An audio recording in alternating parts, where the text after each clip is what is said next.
लोग social institution part 5 करने वाले हैं। 2 मिनट वेट करते हैं, सारे लोग ज्वाइन कर लें, उसके बाद स्टार्ट करते हैं।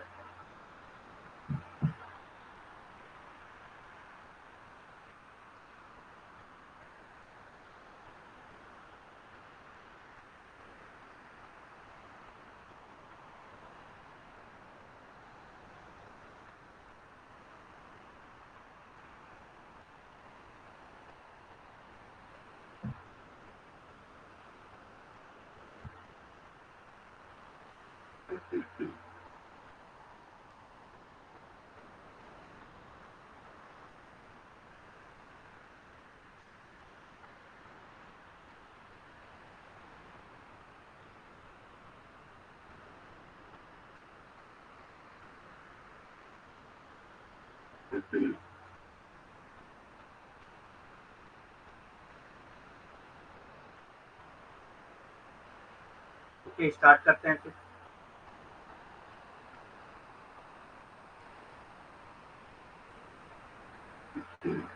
तो जिन्होंने अभी तक ज्वाइन नहीं किया है फिलर फॉर्म को, वो मेरा कोड अलीम10 यूज कर सकते हैं, जिनसे उनको 10% एक्स्ट्रा डिस्काउंट मिल जाएगा। तो आज हम लोग यूनिट 3 की पार्ट 5 करने वाले हैं, that is social institution part 5। ठीक, सोशल इंस्टीट्यूशन पार्ट 5 आज हम लोग को करना है। स्टार्ट करते हैं। तो हम लोग आज स्टार्ट करेंगे किनशिप सिस्टम से। किनशिप यानी कि रिश्तेदारी से। Kinship is one of the main organizing principle of society. तो किनशिप क्या है? One of the main organizing principle, मतलब जो किसी चीज को ऑर्गेनाइज करता हो। ऑर्गेनाइजिंग प्रिंसिपल है सोसाइटी का, मतलब कि सोसाइटी को ये ऑर्गेनाइज करके रखता है। ठीक, रिश्तेदारी समाज के मुख्य आयोजन सिद्धांत में से एक है। ठीक, तो जो समाज के मुख्य आयोजन सिद्धांत हैं उनमें से रिश्तेदारी एक है। ठीक है, it is one of the basic social institution found in every society. और ये भी फैमिली की तरह एक बेसिक सोशल इंस्टीट्यूशन है जो लगभग हर सोसाइटी में पाया जाता है। ठीक, जो हर सोसाइटी में पाया जाता है, फाउंड इन एवरी सोसाइटी। ठीक, जैसे फैमिली हर सोसाइटी में पाई जाती है चाहे किसी भी फॉर्म में, वैसे किनशिप सिस्टम भी हर सोसाइटी में पाई जाती है चाहे किसी भी फॉर्म में पाई जाती है। ठीक, ये हर समाज में पाई जाने वाली बुनियादी सामाजिक संस्थानों में से एक है। तो ये हर समाज में पाई जाने वाली बुनियादी सामाजिक संस्थानों में से एक है। ठीक, मतलब कि ये हर समाज में पाई जाती है और एक बुनियादी संस्था है ये, और लगभग हर समाज में ये पाई जाती है।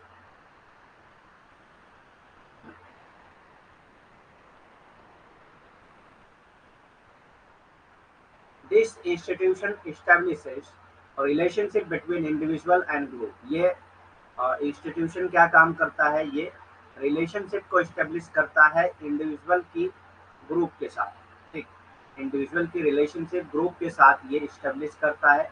People in all society are bound together by various kind of bond. ठीक, हमारी सोसाइटी में जितनी भी सोसाइटी पाई जाती है, उन सोसाइटी में जो भी लोग हैं वो किसी न किसी बॉन्ड से जुड़े होते हैं, मतलब एक दूसरे के साथ कुछ न कुछ जुड़ाव होता है, कुछ न कुछ संबंध होता है। ठीक, और उन्हीं संबंधों के साथ हर सोसाइटी के जो लोग होते हैं, जो मेंबर ऑफ सोसाइटी होते हैं, वो जुड़े होते हैं। ठीक, ये संस्था व्यक्तियों और समूहों के बीच संबंध स्थापित करती है। तो ये संस्था क्या करती है? व्यक्तियों और समूहों के बीच संबंध स्थापित करती है। सभी समाजों में लोग तरह तरह के बंधनों से बंधे हुए हैं। ठीक, ये सबसे पहला काम इसका क्या है? ये एक संस्था है जो क्या करती है? व्यक्तियों और समूहों के बीच के संदर्भ को स्थापित करती है, और लगभग सारे समाज में पाई जाती है। और हर समाज में जो रिश्तेदारी की संस्था पाई जाती है, वो अ, हर समाज में पाई जाती है। और लगभग सारे समाज में जितने भी सदस्य हैं वो किसी न किसी बंधनों में बंधे होते हैं। उसी को हम लोग किनशिप का कहते हैं या रिश्तेदारी कहते हैं। ठीक, कोई भी व्यक्ति समाज का ऐसा नहीं होता है जो किसी न किसी बंधन में बंधा हो। ठीक, the most basic bound are those based on marriage. तो सबसे बेसिक बाउंड क्या होता है? ऐसे बाउंड जो मैरिज के बेस पे हों या रिप्रोडक्शन के बेस पे हों। ठीक, कुछ ऐसे बाउंड होते हैं। सबसे बेसिक बाउंड जो होता है वो क्या होता है? मैरिज के बेस पे होता है या रिप्रोडक्शन के बेस पे होता है। मैरिज के जरिए भी हम एक दूसरे के साथ जुड़ते हैं और रिप्रोडक्शन के जरिए भी हम एक दूसरे के साथ जुड़ते हैं। ठीक, kinship refers to these bound, और किनशिप जो है इसी बाउंड को बताता है, इसी बाउंड को हम लोग क्या कहते हैं, किनशिप कहते हैं। And all other relationship resulting from that, और दूसरे जो रिलेशनशिप होते हैं वो इसी से होते हैं। ठीक, दूसरे जो भी रिलेशनशिप होते हैं वो सब किनशिप से ही होते हैं, यानी कि मैरिज और रिप्रोडक्शन के जरिए ही होते हैं। सबसे बुनियादी बंधन वे हैं जो विवाह और प्रजनन पर आधारित होते हैं। ठीक, तो सबसे बुनियादी बंधन कौन होते हैं? पहले तो ये बताया गया कि समाज में, सारे समाज में जितने भी व्यक्ति होते हैं, जितने भी सदस्य होते हैं, वो किसी न किसी बंधन से जुड़े हुए होते हैं। और सबसे बुनियादी बंधन जो होता है वो कौन होता है? विवाह और प्रजनन होता है। विवाह और प्रजनन पर आधारित बंधन ही सबसे बुनियादी बंधन होते हैं। रिश्तेदारी इन बंधनों और उनसे उत्पन्न अन्य सभी रिश्तों को संदर्भित करता है। और रिश्तेदारी जो है इन बंधनों और उनसे जुड़े अन्य सभी रिश्तों को संदर्भित करता है। ठीक, मतलब कि जो रिश्तेदारी की संस्था है, जो रिश्तेदारी का संगठन है, वो इन्हीं सब की बात करता है कि मतलब उससे जुड़े जो बंधन है या और भी जो भी अन्य बंधन होते हैं उनके बारे में क्या बताता है, कौन बताता है? रिश्तेदारी ही बताता है। ठीक, 10 the institution of kinship refers to a set of relationship. तो इस हिसाब से अगर हम लोग किनशिप के डेफिनेशन देखें तो क्या है?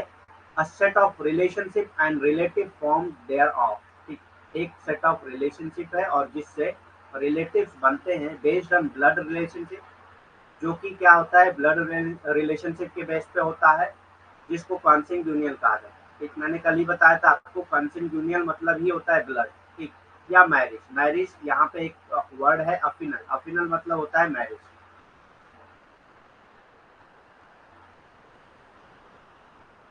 अफिनल है, ठीक, अफिनल मतलब होता है मैरिज। ठीक, तो ये वर्ड आप याद रखिएगा।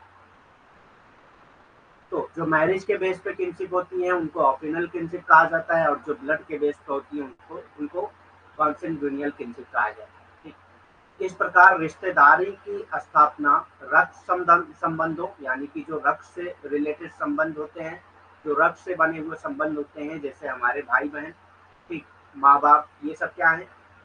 रक्त से बने संबंध होते हैं।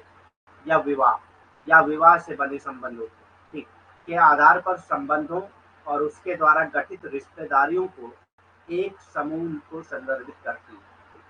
तो ये जो रिश्तेदारी है वो जो भी, चाहे वो रक्त संबंध, चाहे विवाह से बने संबंध से जितने भी समूह बनते हैं रिश्तेदारी के, उसी को ये संदर्भित करती है, रिश्तेदारी की जो संस्था है वो। ठीक,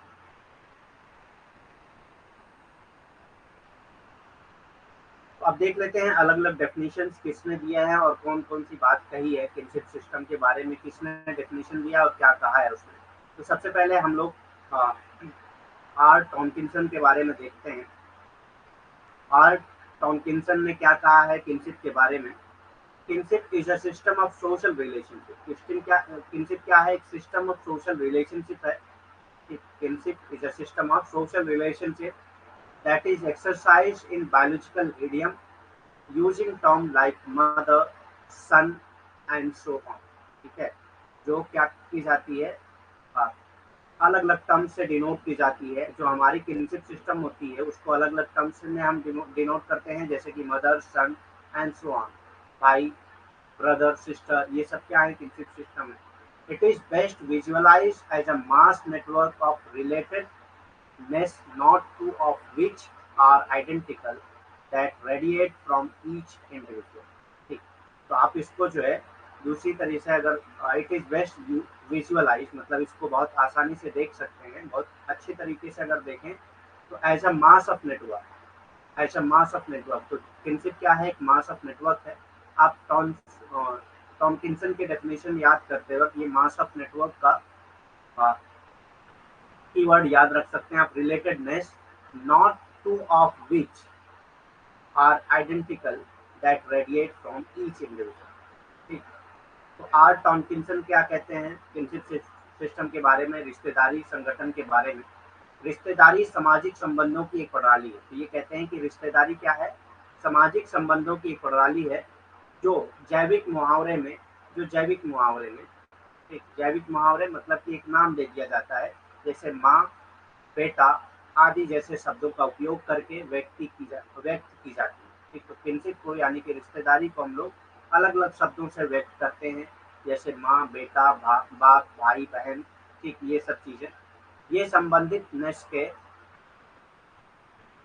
नेटवर्क के द्रव्यमान के रूप में सबसे अच्छी तरह से देखा जा सकता है। ठीक, तो आप इसको जो है संबंधित नेटवर्क के द्रव्यमान के रूप में देख सकते हैं।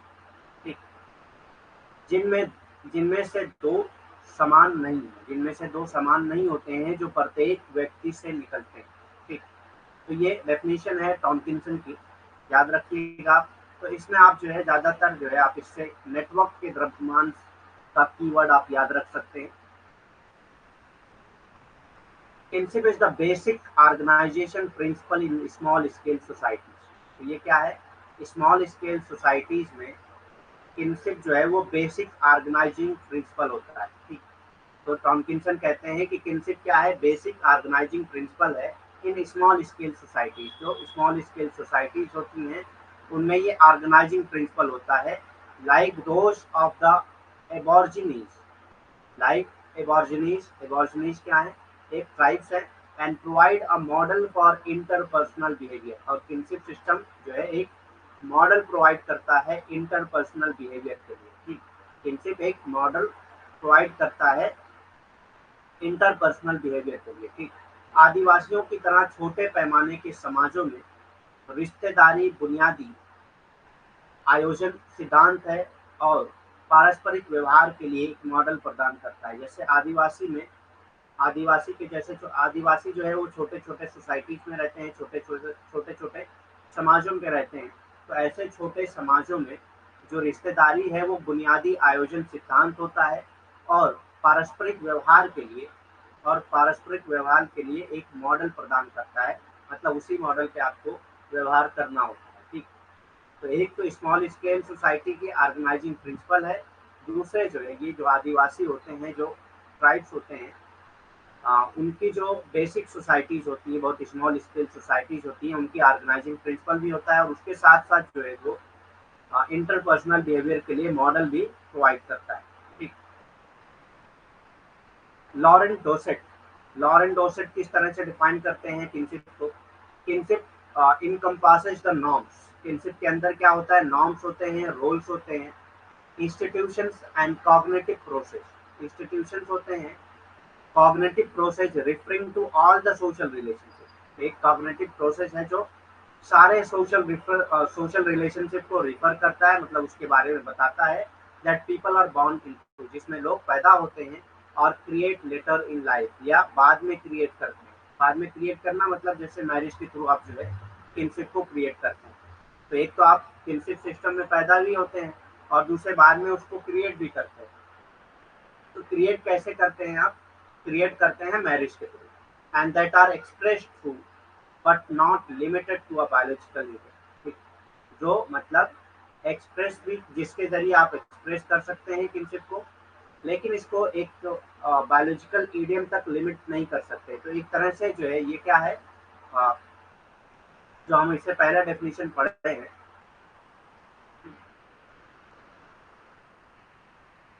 और टॉमकिंसन की, उसका तकरीबन जो है ये क्रिटिसाइज है, क्योंकि वो कहते हैं कि ये बायोलॉजिकल ईडियम है, लेकिन ये जो है बायोलॉजिकल ईडियम नहीं है, लॉरेंट डोसेट कहते हैं। ठीक, लॉरेंट डोसेट क्या कहते हैं, रिश्तेदारी उन मानदंडों, भूमिकाओं और संस्थानों और संज्ञानात्मक प्रक्रियाओं को शामिल करती है जो सभी सामाजिक रिश्तों का जिक्र करती है, जो वो उन सभी सामाजिक रिश्तों का जिक्र करती है जिसमें लोग पैदा होते हैं या जीवन में बाद में बनाते हैं। तो कैसे बनाते हैं, विवाह करके बनाते हैं। ठीक, और जो एक जैविक मुहावरे के माध्यम से व्यक्त किए जाते हैं।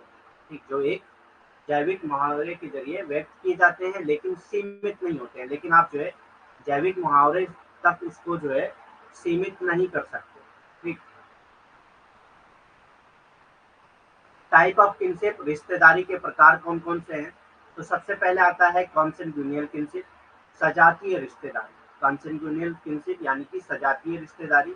तो मैंने पहले ही बताया कॉन्सेंगुनियल मतलब क्या होता है, ब्लड रिलेशन, जहाँ पे ब्लड आ जाएगा वहाँ पे कंसेंगुइनियल का टर्म यूज होता है, ठीक है। तो हमेशा आप ये चीज याद रखिएगा, कभी भी अगर आपको एग्जाम में कोई और टर्म भी पूछ सकता है, तो अगर कंसेंगुइनियल आप देखते हैं तो ये आप समझ जाइएगा कि ये जो है ब्लड से रिलेटेड है, ठीक। तो जो भी ऑप्शन में ब्लड से रिलेटेड टर्म्स होंगे उसी को आप आंसर कर सकते हैं। कंसेंगुइनियल किनशिप यानी कि सजातीय रिश्तेदारी, it refers to the relationship based on blood, ठीक। ये ऐसा रिलेशनशिप है जो ब्लड के बेस पे होता है, that is the relationship between parent and children, parent और चिल्ड्रन के बीच में जो रिलेशनशिप होता है वो क्या होता है, ब्लड रिलेशनशिप होता है। एंड बिटवीन सिबलिंग या भाई बहन के बीच में, सिबलिंग मतलब भाई बहन या ब्रदर सिस्टर के बीच में जो रिलेशनशिप होता है वो भी ब्लड के थ्रू होता है। Are the most basic and universal kin relation, ये सबसे ज्यादा basic and universal kin relation होता है। कॉन्सेंगुइनियल किनशिप जो है वो सबसे ज्यादा बेसिक और यूनिवर्सल किन रिलेशन होता है। यूनिवर्सल मतलब भी आपको पता है, मैंने कई बार बताया, इसको एक्सप्लेन किया है, जो सारे समाज में सारी सोसाइटी में पाया जाता हो उसको कहते हैं यूनिवर्सल, ठीक। तो कॉन्सेंगुइनियल किनशिप सबसे बेसिक होता है और लगभग हर समाज में पाया जाता है, ठीक।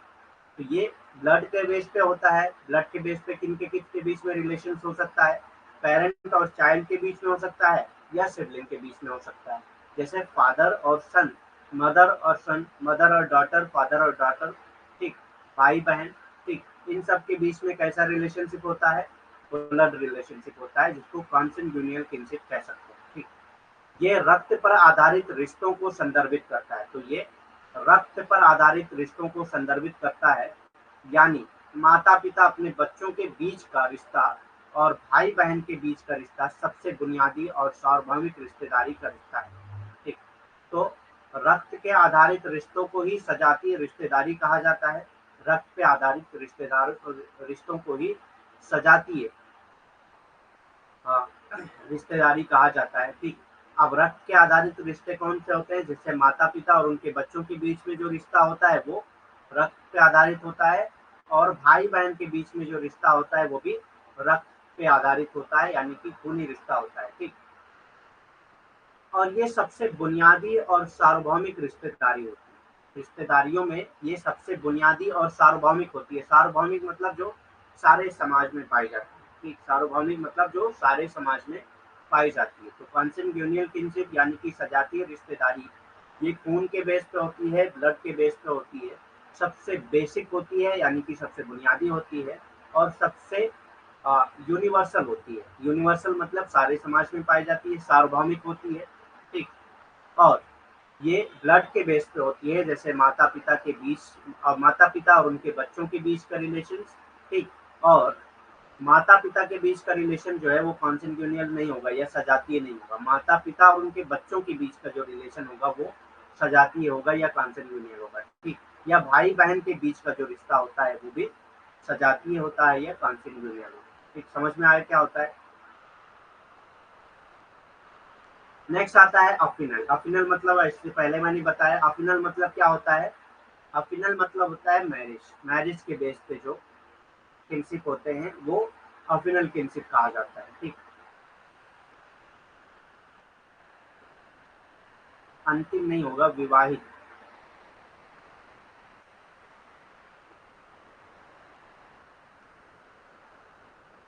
विवाहित रिश्तेदारी यानी कि विवाह के आधार पर जो रिश्तेदारियां होती हैं वो, ठीक।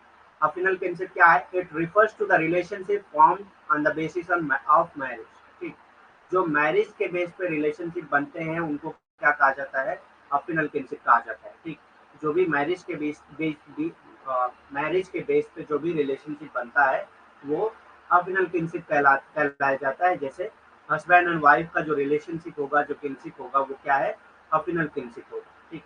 The most basic relationship that are result from the marriage is that between husband and wife. तो मैरिज के बेस पे जो सबसे बेसिक किनशिप सिस्टम बनता है, जो सबसे बेसिक रिलेशनशिप बनता है वो बिटवीन हस्बैंड एंड वाइफ होता है, ठीक। हस्बैंड और वाइफ के बीच में जो रिलेशनशिप होता है वो कौन सा रिलेशनशिप होता है, वो मैरिज के बेस पे होता है और ये अफिनल किनशिप में आता है, ठीक। ये विवाह के आधार पर बने संबंधों को संदर्भित करता है। ये किसको संदर्भित करता है, ये विवाह के आधार पर बने जो भी संबंध होते हैं उसको संदर्भित करता है। शादी से जो सबसे बुनियादी रिश्ता बनता है वो है पति और पत्नी के बीच का रिश्ता। ठीक, तो शादियों से यानी कि विवाह के जरिए जो सबसे बुनियादी रिश्ता बनता है वो कौन सा रिश्ता बनता है? पति और पत्नी के बीच का जो रिश्ता होता है वो सबसे बुनियादी रिश्ता होता है, जो विवाह के बेस पे यानी कि विवाह पर आधारित होता है। ठीक, नेक्स्ट आता है degree of kinship. Degree of kinship, degree मतलब क्या होता है? रिश्तेदारी की डिग्री क्या मतलब होता है? डिग्री कहते हैं कि मतलब जैसे होता नहीं कि कुछ जो है हमारे क्लोज रिलेशनशिप में आते हैं, कुछ थोड़ा दूर के रिलेशनशिप में आते हैं, तो ये क्या है? थोड़ा दूर क्या है वो डिग्री बता रहा है। ठीक, मतलब बहुत ज्यादा क्लोज नहीं है, थोड़ा दूर है, तो ये डिग्री को बताता है। मतलब किस लेवल पे आप जो है किनशिप सिस्टम को मेंटेन कर रहे हैं, किस लेवल पे आप मतलब कोई आपसे किस लेवल पे रिलेट कर रहा है, किस लेवल पे आप दोनों का रिलेशनशिप बन रहा है, उसी को डिग्री कहा जाता है। ठीक, तो बहुत सारी डिग्रियां होती हैं, उसके बारे में हम लोग पढ़ेंगे। Any relationship between two individual is based on degree of closeness और डिस्टेंस ऑफ द रिलेशनशिप। तो रिश्ते और रिलेशनशिप के बीच में क्लोजनेस होती है। कुछ रिलेशनशिप ऐसे होते हैं जो बहुत क्लोज रिलेशनशिप होते हैं, और कुछ ऐसे होते हैं जो डिस्टेंस रिलेशनशिप के बेस पे होते हैं। ठीक, सारे लोग जितने भी आपके रिश्तेदारी में आते हैं वो क्लोज रिलेशनशिप में तो आते नहीं है, कुछ लोग जो है डिस्टेंस के रिलेशनशिप में भी आते हैं। ठीक, तो उसी को डिग्री कहा जाता है। Any relationship between two individual, कोई भी रिलेशनशिप दो इंडिविजुअल के बीच में, वो डिग्री के बेस पे होती है। ठीक, डिग्री ऑफ क्लोजनेस और distance, degree of closeness and distance के बीच में ही होती है। ठीक, दो व्यक्तियों के बीच कोई भी रिश्ता उस रिश्ते की निकटता या दूरी की डिग्री पर आधारित होता है। ठीक, तो वो रिश्ता कितने आपसे निकट है या वो कितना दूरी का रिश्ता है, ये सब चीजें किस कौन बताता है? ये डिग्री ऑफ और रिश्तेदारी की डिग्री जो है इस बात को बताती है। ठीक, अब देखते हैं अलग अलग डिग्री कौन कौन सी होती है। दिस क्लोजनेस और distance of any relationship depend upon how individual are related to each other. अब ये क्लोजनेस और डिस्टेंस कैसे पता लगाते हैं आप? क्लोजनेस और डिस्टेंस तभी पता लग सकता है जब आप ये पता लगाएं कि इंडिविजुअल और दूसरे के बीच में, आप जिसके बीच में, जिन दो इंडिविजुअल्स के बीच में क्लोजनेस या डिस्टेंस आप पता लगाना चाह रहे हैं, उनके बीच में रिश्ता कैसा है। पहले आप उस बात को पता लगा पाएंगे, तभी आप ये बता पाएंगे कि इनके बीच में क्लोजनेस वाला रिलेशनशिप है या डिस्टेंस रिलेशनशिप है। ठीक, किसी भी रिश्तेदारी की ये निकटता या दूरी इस बात पर निर्भर करती है कि व्यक्ति एक दूसरे से कैसे जुड़े हैं। ठीक, तो कोई दो व्यक्ति आपस में कितने निकट हैं या कितने दूर हैं, इस बात को अगर बताना हो तो आपको पहले ये बताना होगा कि जो दो व्यक्ति हैं उनका आपस में क्या रिलेशन है। ठीक, तभी आप उनके उनके रिलेशन को निकटता के बेसिस पे बता पाएंगे या दूरी के बेसिस पे बता पाएंगे। ठीक,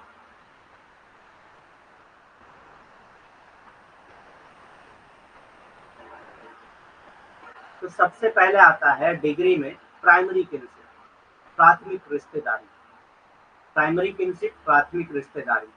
primary kinship refers to direct relation, जो डायरेक्ट रिलेशन होता है उसको प्राइमरी किनशिप कहा जाता है। People who are directly related to each other, यहाँ पे लोग जो है जो जो जिनके बीच में किनशिप बन रहा है वो डायरेक्टली रिलेटेड होते हैं एक दूसरे, किसी के थ्रू रिलेटेड नहीं होते, किसी के जरिए रिलेशन नहीं होता है, बल्कि वो डायरेक्ट एक दूसरे से रिलेटेड होते हैं, और नोन एज प्राइमरी किन।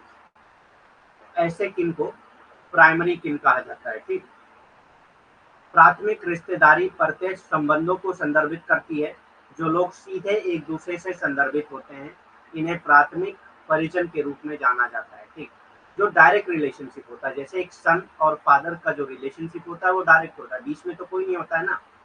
सन और फादर का रिश्ता जो होता है वो डायरेक्ट होता है, बीच में कुछ नहीं होता है, कोई नहीं होता है। लेकिन अ, एक एक सन जो है और अंकल के बीच का जो रिश्ता होता है, सन और अंकल के बीच का जो रिश्ता होता है, यानी कि नेफ्यू और अंकल के बीच का जो रिश्ता होता है, ये भतीजे और अंकल के बीच का जो रिश्ता होता है वो डायरेक्ट नहीं होता है, ये फादर के थ्रू होता है। ठीक, ये डायरेक्ट नहीं होता है। तो ये आ जाएगा फादर और सन का रिश्ता प्राइमरी किनशिप में आ जाएगा, और ये नहीं आएगा क्योंकि ये किसी के थ्रू हो रहा है, ये डायरेक्ट नहीं है।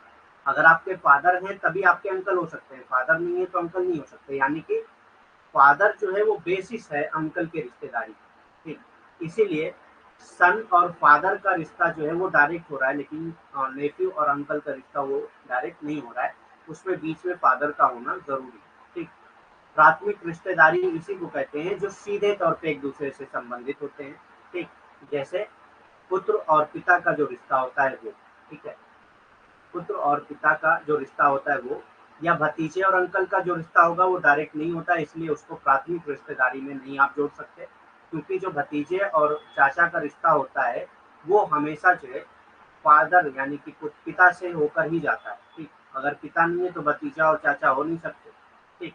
तो इसीलिए जो है पिता और पुत्र का रिश्ता जो है प्राथमिक रिश्तेदारी में आता है, क्योंकि ये सीधे तौर पे एक दूसरे के साथ जुड़े हुए होते हैं, ठीक। There are basically 8 primary kins. तो ये क्वेश्चन कई बार एग्जाम में पूछे जाते हैं। तो बेसिकली जो है 8 प्राइमरी किन्स होते हैं, ठीक। वाइफ, फादर, सन, ठीक। वाइफ, फादर, सन, वाइफ, फादर, सन, ठीक। वाइफ का और हस्बैंड का रिश्ता, फादर और सन का रिश्ता, ठीक। फादर डॉटर मदर सन, ठीक। Father daughter mother son, wife father son, father daughter mother son, mother daughter, brother sister, and the younger brother, older sister, older brother sister, ठीक। तो ये 8 तरीके के बेसिकली प्राइमरी किन्स होते हैं, ठीक। मूल रूप से 8 प्राथमिक नातेदारी होती है। पत्नी पिता पुत्र, ठीक। पिता पुत्री माता पुत्र, पत्नी, पिता पुत्र, पिता पुत्री, माता पुत्र, माता पुत्री, भाई बहन और छोटा भाई या छोटी बहन, बड़ा भाई, बड़ी बहन, ठीक। इस तरह से 8 रिश्ते होते हैं। बेसिक प्राइमरी किनशिप में 8 किन होते हैं, यानी कि प्राथमिक नातेदारी में 8 नातेदारी होती है, ठीक।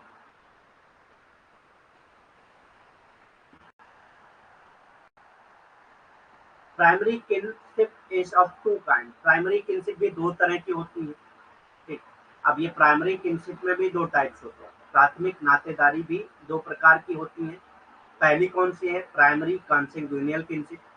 तो सबसे पहला आता है प्राइमरी कॉन्सेंगुइनियल। अब यहाँ पे देखिए कॉन्सेंगुइनियल आ गया, मतलब आप समझ गए कि ब्लड का रिलेशन होगा यहाँ पे, ठीक। तो सबसे पहला आता है प्राइमरी कॉन्सेंगुइनियल किनशिप, यानी कि primary consanguineal kin are those kin who are directly related to each other by birth.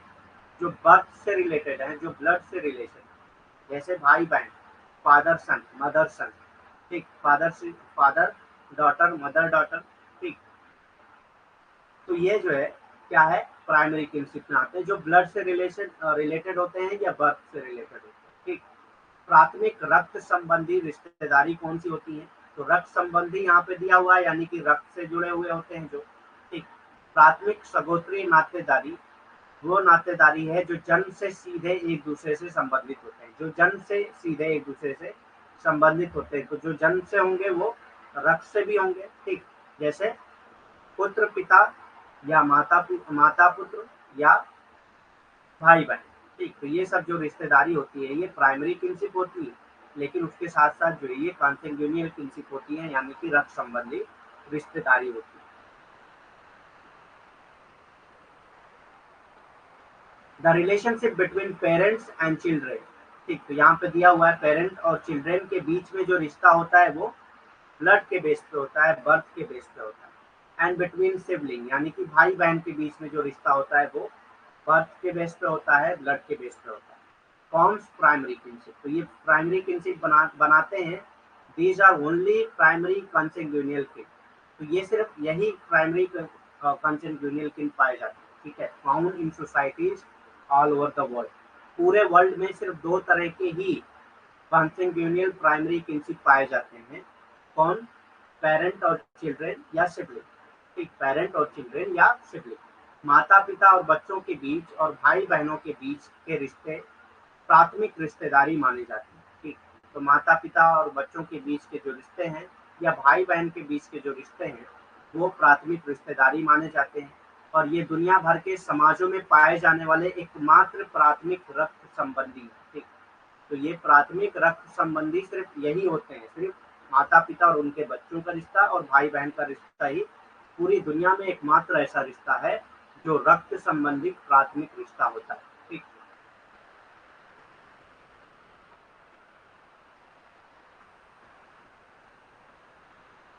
Primary affinal kinship, अब मैंने बताया अफिनल मतलब मैरिज होता है। ठीक, प्राथमिक संबंध रिश्तेदारी कौन सी होती है? Primary affinal kinship refers to the direct relationship formed as a result of marriage। Marriage के बेस पे जो रिलेशनशिप बनता है वो क्या कहलाता है? अफिनल किनशिप कहलाया जाता है। The only direct affinal kinship is the relationship between an husband and wife. तो प्राइमरी किनशिप की अगर बात करें तो सिर्फ एक रिलेशनशिप पाया जाता है, वो है हस्बैंड और वाइफ का रिलेशनशिप। अफिनल बेस पे जो प्राइमरी किनशिप पाया जाता है उसमें सिर्फ एक रिलेशनशिप पाया जाता है, वो कौन सा है? हस्बैंड एंड वाइफ का रिश्ता। ठीक, हस्बैंड एंड वाइफ का रिश्ता एकमात्र ऐसा रिश्ता है जो पूरी दुनिया में अफिनल किनशिप, अफिनल प्राइमरी किनशिप के बेस पे होता है। ठीक, प्राथमिक संबंध रिश्तेदारी के बेस पे सिर्फ पति और पत्नी का रिश्ता ही पाया जाता है। ठीक, प्राथमिक संबंध संबंधी रिश्तेदारी विवाह के परिणाम स्वरूप बनने वाले प्रत्यक्ष संबंध को संदर्भित करता है। तो विवाह से बनने वाले जो प्राथमिक रिश्तेदारी बनती है उसको ये संदर्भित करता है। एकमात्र सीधा संबंध पति और पत्नी के बीच का संबंध, तो विवाह के जरिए जो संबंध बनता है वो भी प्राथमिक बनता है। तो अगर प्राथमिक संबंध की बात करें और विवाह के जरिए बनने वाले संबंध की बात करें तो आप ये कह सकते हैं कि सिर्फ एक रिश्ता पाया जाता है, वो है पति और पत्नी का रिश्ता। ठीक, वो है पति और पत्नी का रिश्ता। बाकी पत्नी के भाई बहन जो होंगे वो आपके सेकेंडरी किनशिप में आ जाएंगे। ठीक, या हस्बैंड के भाई बहन जो होंगे वो आपके सेकेंडरी किनशिप में आ जाते हैं। Secondary kinship, secondary kinship refers to the primary kins of primary kin. जो प्राइमरी किन के प्राइमरी किन होते हैं, प्राइमरी किन के प्राइमरी किन, उन्हीं को सेकेंडरी किन कहा जाता है। जैसे सन है, ठीक, सन का प्राइमरी किन कौन है? फादर।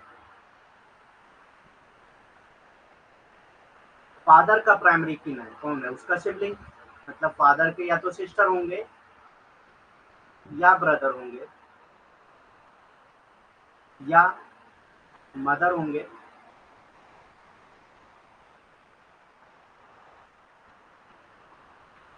या फादर होंगे। तो ये फादर के प्राइमरी किन है, तो ये फादर के प्राइमरी किन। तो फादर के लिए तो ये प्राइमरी किन होंगे, लेकिन फादर का जो सन है उसके लिए ये सेकेंडरी किन हो जाएंगे, क्योंकि डेफिनेशन क्या है? Secondary kin refers to primary kins of primary kin. Primary kins of primary kin, ये प्राइमरी किन में आ जा रहे हैं फादर, और इनके प्राइमरी किन ये है। ठीक, तो प्राइमरी किन्स ऑफ प्राइमरी किन क्या कहलाता है? सेकेंडरी किन कहलाता है। ठीक, समझ में आ गया क्या होता है मतलब इसका? तो secondary kinship refers to the primary kin of primary kin. In other words, those who are directly related to primary kin. Those who are directly related to primary kin. जो प्राइमरी किन से डायरेक्टली रिलेटेड होते हैं उन्हीं को secondary किन कहा जाता है। प्राइमरी किन्स प्राइमरी किन becomes one secondary kin. ठीक, there are 33 secondary kins. जो पूरी दुनिया में जितने सेकेंडरी किन्स पाए जाते हैं वो 33 है। मतलब आपके जो भी हर एक इंसान के जो हर एक व्यक्ति के जो सेकेंडरी किन आते हैं उनको अगर काउंट किया जाए तो वो 33 होते हैं। ठीक, ये सब नंबर्स भी एग्जाम में पूछे जाते हैं, कई बार पूछे गए हैं। माध्यमिक रिश्तेदारी, दिव्यक या माध्यमिक नातेदारी प्राथमिक नातेदारी के प्राथमिक नातेदारों को संदर्भित करता है। प्राथमिक नातेदारी यानी कि पुत्र और पिता के बीच जो रिश्ता है वो क्या है? प्राथमिक है। ठीक, और पिता के प्राथमिक कौन हो सकते हैं? पिता के भाई बहन,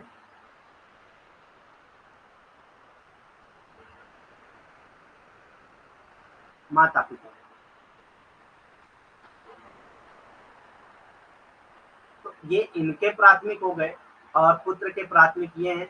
तो प्राथमिक के प्राथमिक यानी कि माध्यमिक, ठीक। तो पुत्र से इनका जो रिलेशन हो जाएगा वो माध्यमिक हो जाएगा,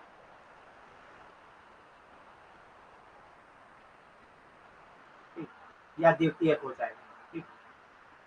दूसरे शब्दों में जो सीधे प्राथमिक परिजन यानी कि जो प्राथमिक परिजन से सीधे रिलेटेड होते हैं उनको क्या कहा जाएगा, माध्यमिक रिश्तेदारी या द्वितीयक नातेदारी कहा जाता है, ठीक।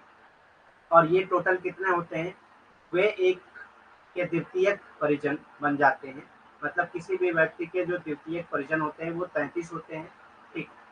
द्वितीयक परिजन या माध्यमिक रिश्तेदारी कितनी होती है, वो 33 यानी कि 33 होती है।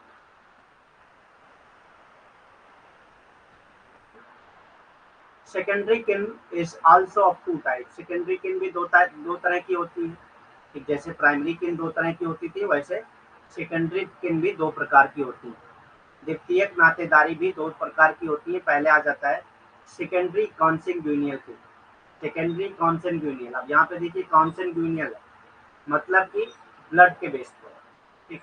This type of kinship refers to the primary consanguineal kins. Primary consanguineal जो आपके प्राइमरी कॉन्sanguineal किन है, मतलब आपके फादर से, सपोज करिए फादर या मदर, अब उनके जो ब्लड से रिलेटेड जो भी किन है, जैसे उनके फादर हो गए या उनके भाई बहन हो, वो सब किस बेस पे हो गए, वो ब्लड के बेस पे हैं, तो वो हमारे लिए सेकेंडरी कॉन्sanguineal किन हो गए, ठीक। माध्यमिक रक्त संबंधी रिश्तेदारी क्या है, इस प्रकार की रिश्तेदारी प्राथमिक रक्त संबंध के प्राथमिक रक्त संबंध को संदर्भित करती है, ठीक। प्राथमिक रक्त संबंध के प्राथमिक रक्त संबंधियों को संदर्भित करती है, ठीक। मतलब कि जो हमारे प्राथमिक रक्त संबंध है उनके जो प्राथमिक रक्त संबंध है वो हमारे लिए माध्यमिक रक्त संबंधी हो जाएंगे, वो हमारे लिए माध्यमिक रक्त संबंधी हो जाएंगे। जैसे कि आ,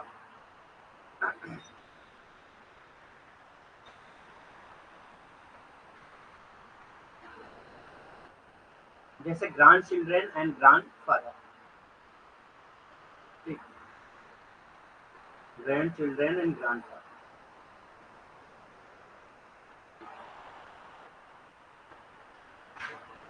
ग्रांड पेरेंट कह लीजिए, ठीक। ग्रांड पेरेंट,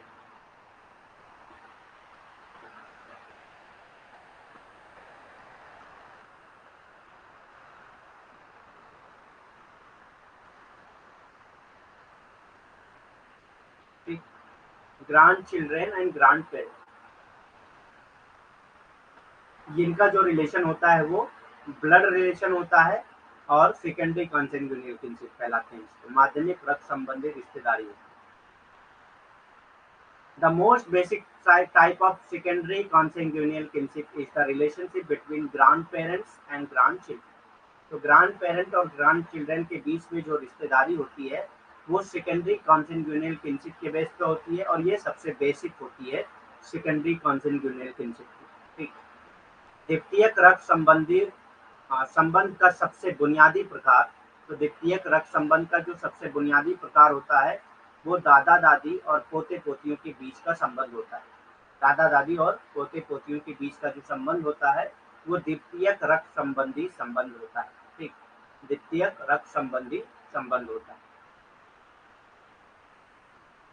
सेकेंडरी अफिनल, अब यहाँ पे अफिनल आ गया मतलब मैरिज। तो सेकेंडरी अफिनल किनशिप क्या है, secondary affinal kinship refers to the ones primary affinal kinship, ठीक। आपके जो प्राइमरी अफिनल किन है उनके जो अफिनल किन्स होंगे वो आपके सेकेंडरी अफिनल किनशिप में आ जाएंगे, ठीक। This kinship includes the relationship between an individual and all his और हर सिस्टर इन लॉ, ठीक। एक इंडिविजुअल और उसके एक सिस्टर इन लॉ या ब्रदर इन लॉ जो होते हैं वो सब उसके सेकेंडरी अफिनल किनशिप में आ जाएंगे, ठीक। जैसे आपके भाई की जो वाइफ है उनकी आपके लिए क्या हो जाएंगी, सिस्टर इन लॉ हो जाएंगी, तो वो सेकेंडरी अफिनल किनशिप में है क्योंकि ब्लड रिलेशन नहीं है, मैरिज के थ्रू हुआ है, ठीक। ब्रदर इन लॉ यानी कि आपके जो जीजा होंगे वो क्या है आपके लिए सेकेंडरी अफिनल किन में आ जाते हैं, ठीक। पेरेंट इन लॉ या जो आपके सास ससुर होंगे वो आपके सेकेंडरी अफिनल किन में आ जाएंगे क्योंकि वो आपके वाइफ से रिलेटेड है ना, ठीक। आपके वाइफ से रिलेटेड होते हैं। द्वितीयक एफिनल रिश्तेदारी। द्वितीयक सजातीय नातेदारी का तात्पर्य किसी के प्राथमिक सजातीय संबंध प्राथमिक नातेदारी से होता है। इस रिश्तेदारी में एक व्यक्ति और उसकी सभी भाभी, देवर और सास ससुर के बीच का संबंध होता है। ठीक, मतलब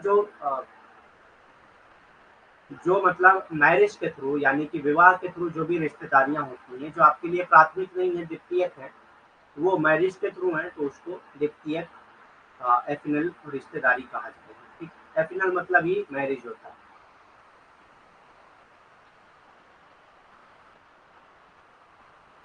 Next, for an individual, his or her spouse is his or her affinal kin, primary affinal kin। एक इंडिविजुअल के लिए उसकी पत्नी या उसका पति क्या होगा, प्राइमरी अफिनल किन में आता है। ठीक, उसका हस्बैंड या वाइफ जो है उसका प्राइमरी अफिनल किन होता है। And for the spouse, his और हर पेरेंट, और हस्बैंड या वाइफ के लिए या हस्बैंड या वाइफ के जो पेरेंट होंगे या सिबलिंग होंगे, हस्बैंड या वाइफ के जो सिबलिंग होंगे या पेरेंट्स होंगे, वो सब जो है उसके और हिज और हर प्राइमरी किन, तो उसके जो है प्राइमरी किन हो जाते हैं। ठीक, एक व्यक्ति के लिए उसका उसकी पत्नी, ठीक, उसका या उसकी पत्नी या पति जो है वो प्राथमिक सगे संबंधी होते हैं, और पति पत्नी के लिए उसके और उसके माता पिता और भाई बहन उसके प्राथमिक परिजन होते हैं। ठीक, प्राथमिक नहीं सेकेंडरी होगा, यहाँ पे प्राइमरी नहीं होगा, सेकेंडरी होगा। ठीक है,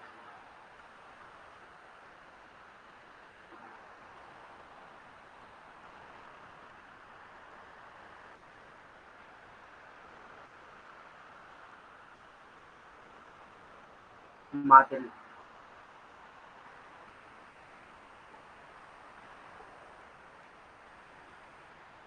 ठीक, तो ये मैं पैराग्राफ समझा रहा हूँ। जैसे एक व्यक्ति है, उसकी वाइफ उसके लिए क्या होगी, प्राइमरी किन होगी। ठीक, उसकी वाइफ उसके लिए जो है प्राथमिक संबंधी होगी। ठीक, लेकिन उसके वाइफ के जो पेरेंट्स होंगे, उसके वाइफ के जो माता पिता होंगे या उसके वाइफ की जो सिबलिंग होंगे यानी कि उसकी भाई बहन जो होंगे, वो इस हस्बैंड के लिए या पति के लिए क्या होंगे, सेकेंडरी किनशिप यानी कि माध्यमिक रिश्तेदारी में आएंगे। ठीक, सेकेंडरी किनशिप या माध्यमिक रिश्तेदारी में आएंगे। इसी तरह जो वाइफ है, उसका जो हस्बैंड है, अगर कोई गर्ल है उसका जो हस्बैंड है, वो उसके लिए प्राइमरी किन होगा यानी कि माध्यमिक प्राथमिक किन होगा, प्राथमिक रिश्तेदार होगा। लेकिन हस्बैंड का जो भाई बहन या हस्बैंड के जो पेरेंट होंगे, उस वाइफ के लिए क्या होंगे, सेकेंडरी होंगे। ठीक, माध्यमिक होंगे। समझ में आ गया क्या है।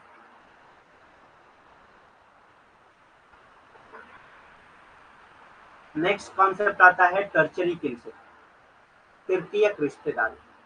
जो सेकेंडरी किन के प्राइमरी रिश्तेदार होते हैं उसको टर्चरी किन कहा जाता है। ठीक, tertiary kinship refers to the primary kin of primary kins, primary kin of primary kins of primary kin। ठीक, और सेकेंडरी किन ऑफ प्राइमरी किन, प्राइमरी किन के जो सेकेंडरी किन होते हैं वो ऑफ सेकेंडरी किन। ठीक, रफली जो है टर्चरी किन जो है वो 151 होते हैं, 151 टर्चरी किन को आइडेंटिफाई किया गया है। ठीक, तृतीयक नातेदारी प्राथमिक नातेदारी के माध्यमिक नातेदार या प्राथमिक नातेदार के द्वितीयक संबंध को संदर्भित करता है। मोटे तौर पर 151 तृतीयक परिजनों की पहचान की गई है। मोटे तौर पे 151 तृतीयक परिजनों की पहचान की गई है। तो इसमें मैं समझा रहा हूँ क्या है।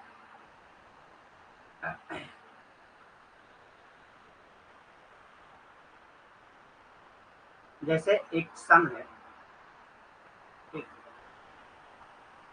सन है, उसके लिए फादर जो है उसका क्या है, प्राइमरी किन।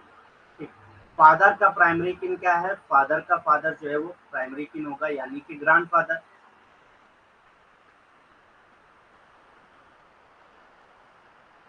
या ग्रैंडफादर मत लीजिए, यहाँ पे आप ले लीजिए उनको अंकल।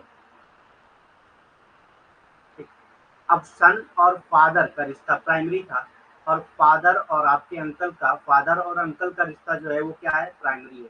ठीक, तो ये आपके सेकेंडरी हो गए, ये आपके सेकेंडरी हो गए। अब इनकी जो वाइफ होंगी, इनकी जो वाइफ होंगी या आपकी आंट जो होंगी, आपकी चाची जो होंगी, वो क्या है, आपके टर्चरी किन में आ जाती है, वो आपके टर्चरी किन में आ जाती है। ठीक, इस तरीके से टर्चरी किन बनता है। टर्चरी किन लगभग 151 होते हैं, 151 टर्चरी किन की पहचान की गई है। ठीक, तो ये याद रखिएगा। जो आपके सेकेंडरी किन के प्राइमरी किन होते हैं उन्हीं को टर्चरी किन कहा जाता है। जो आपके सेकेंडरी किन के प्राइमरी किन होते हैं उनको टर्चरी किन कहा जाता है। ठीक, तृतीयक रिश्तेदारी कही जाती है। ठीक, जैसे एक पर्सन है,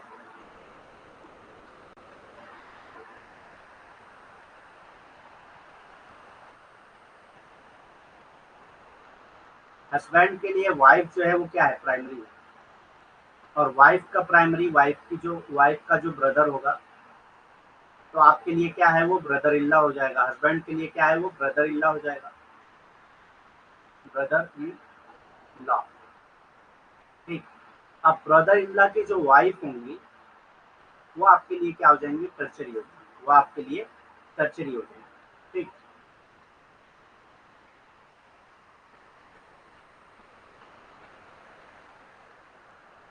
like other two degree of kinship, tertiary kinship also of two categories। tertiary kinship भी दो categories की होती हैं। जैसे दो, मान लिया प्राइमरी किनशिप भी दो तरह की थी, कंsanguineal और अफिनल। इसी तरह सेकेंडरी किनशिप भी कंsanguineal और अफिनल होती थी। इसी तरह टर्चरी किनशिप भी कंsanguineal और अफिनल दो तरह की होती है। ठीक, रिश्तेदारी की अन्य दो डिग्री की तरह तृतीयक रिश्तेदारी में भी दो श्रेणियां शामिल होती हैं। ठीक, अब ये कौन कौन सी है। Tertiary consanguineal kinship.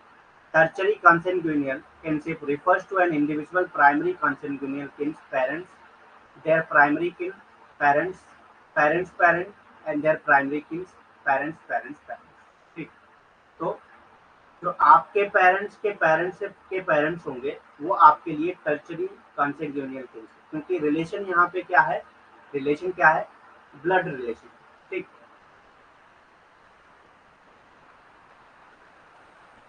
हाँ, बुआ के पति जो है वो भी आपके टर्चरी किन में आ जाते हैं। ठीक, फूफा जिसको कहते हैं वो क्या है, आपके टर्चरी किन में आ जाएंगे। अब यहाँ पे कॉन्सेंगुइनियल मतलब जहाँ पे ब्लड रिलेशन, जहाँ पे मैरिज कुछ ना हो बल्कि ब्लड से चला आता है।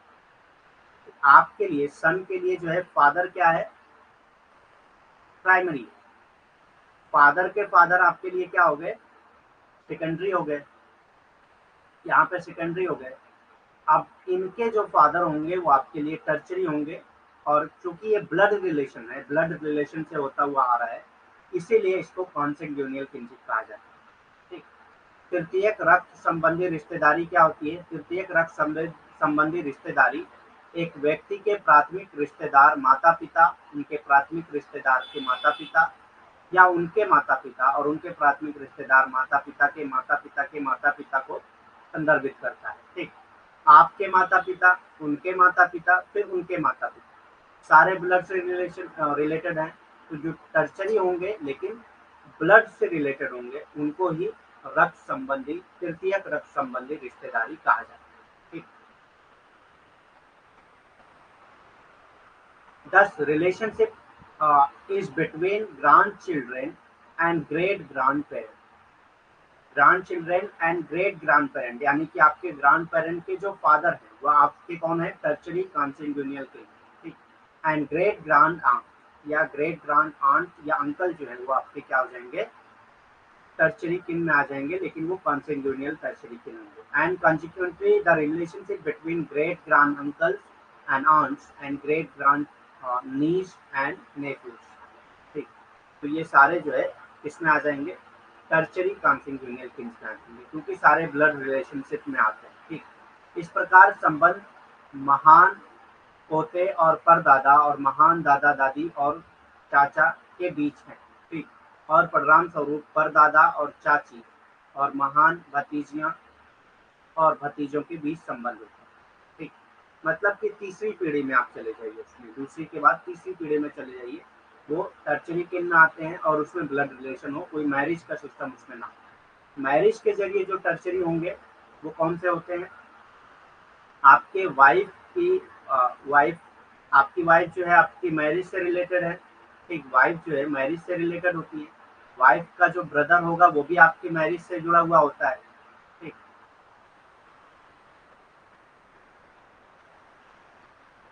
वो भी मैरिज के जुड़ा हुआ था। अब वो अगर मैरिज करता है, मतलब उसकी जो वाइफ है वो मेरे लिए क्या हो जाएगी, टर्चरी अफिनल किनशिप में आ जाएगी, ठीक। Tertiary affinal kinship refers to primary affinal kins, primary affinal kin or secondary affinal kins, primary affinal kin, primary किन और प्राइमरी अफिनल किन सेकेंडरी किन, ठीक। तृतीयक संबंधी नातेदारी का तात्पर्य प्राथमिक वैवाहिक संबंध के प्राथमिक नातेदार या द्वितीयक वैवाहिक संबंध के प्राथमिक संबंधी या प्राथमिक विवाह संबंधी संबंध के द्वितीयक संबंधी है, ठीक। मतलब विवाह से रिलेटेड जो आपके टर्चरी के बन रहे हो, तृतीयक बन रहे हो, वही आपके अफिनल में आ जाते हैं, ठीक। जैसे मैंने बताया एक हस्बैंड और वाइफ का रिलेशन जो है वो मैरिज के थ्रू होता है, अफिनल होता है। वाइफ का जो ब्रदर होगा यानी कि जो ब्रदर इल्ला होगा वो सेकेंडरी में आता है, अफिनल सेकेंडरी में आएगा। ब्रदर इल्ला की जो वाइफ होंगी वो किसमें आ जाएंगी, वो अफिनल है लेकिन टर्चरी में आ जाएंगे, ठीक। अफिनल है तो टर्चरी अफिनल हो जाएंगे,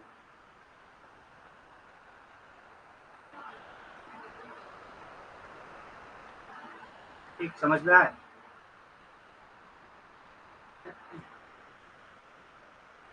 साले की पत्नी आपकी क्या हो जाएगी, तृतीयक अफिनल रिश्तेदारी में आएगी, ठीक।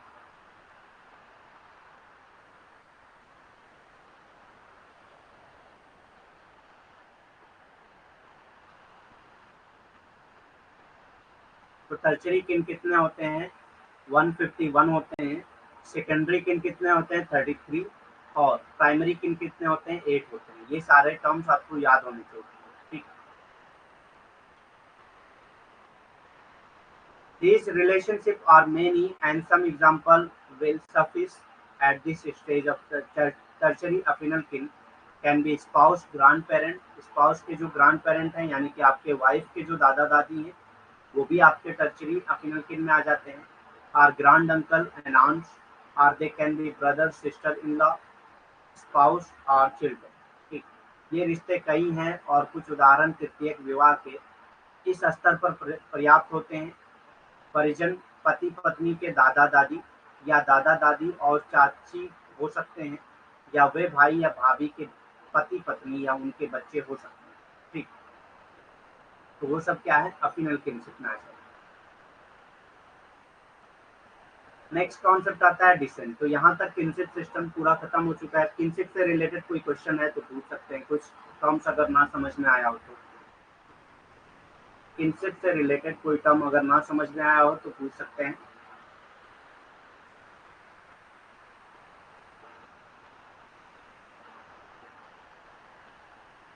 नहीं तो फिर आगे बढ़ते हैं हम लोग।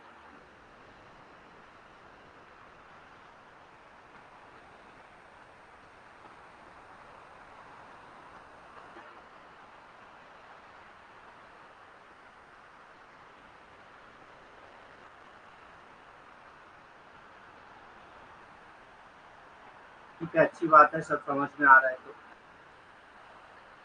नेक्स्ट कॉन्सेप्ट आता है डिसेंट यानी कि वंश। क्योंकि किनशिप सिस्टम ही किस लिए होता है, डिसेंट को आगे बढ़ाने के लिए होता है, ठीक। डिसेंट को यानी कि वंश को आगे बढ़ाने के लिए किनशिप सिस्टम होता ही है, ठीक। Descent refers to the existence of socially recognized biological relationship between individual in society, ठीक। तो सोशली रिकॉग्नाइज्ड बायोलॉजिकल रिलेशनशिप जो होता है सोसाइटी में, जो भी रिकॉग्नाइज्ड बायोलॉजिकल रिलेशनशिप होता है उसी को डिसेंट कहा जाता है, ठीक। Descent refers to the existence of socially recognized biological relationship between individual के बीच में जो सोशली रिकॉग्नाइज्ड बायोलॉजिकल रिलेशनशिप होते हैं उसी को डिसेंट कहा जाता है, ठीक। वंश का तात्पर्य समाज में व्यक्ति के बीच सामाजिक रूप से मान्यता प्राप्त जैविक संबंधों के अस्तित्व से है, ठीक। तो समाज में सामाजिक रूप से मान्यता प्राप्त जैविक संबंधों के अस्तित्व को क्या कहा जाता है? वंश कहा जाता है। ठीक। In general, every society recognizes the fact that all offspring or children descend from parent and that our biological relationship exists between parent and children. ठीक।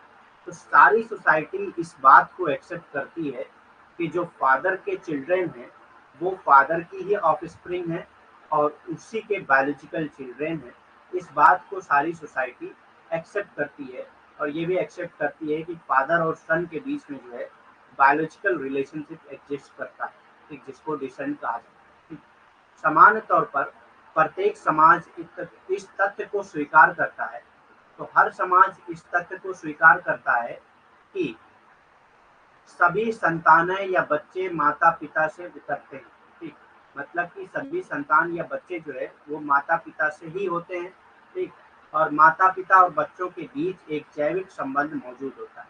तो ये सारा समाज जो है ये इस तथ्य को स्वीकार करता है कि जो बच्चे हैं वो माता पिता के ही हैं और बच्चे जो है वो माता पिता से जैविक संबंध रखते हैं, मतलब कि उनका बायोलॉजिकल रिलेशनशिप होता है, जैविक संबंध होता है उनके बीच। ठीक।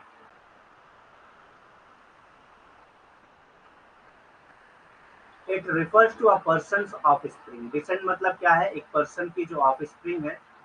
ऑफस्प्रिंग कहते हैं बच्चे के जो मतलब जो आपके बच्चे होंगे वो, मतलब कि किसी आदमी की किसी पर्सन के जो बच्चे हैं वो उसकी क्या है? ऑफस्प्रिंग।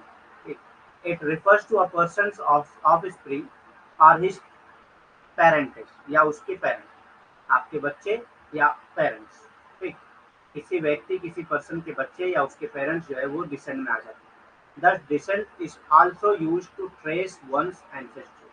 तो descent का यूज किया जाता है किसी के एंसेस्ट्री को ट्रेस करने के लिए। ठीक। तो ये भी क्वेश्चन आपसे पूछ सकता है कि to trace one's ancestry what should be used। ठीक। तो descent को आप यूज कर सकते हैं एंसेस्ट्री को ट्रेस करने के लिए। ये किसी व्यक्ति की संतान या उसके माता पिता को संदर्भित करता है।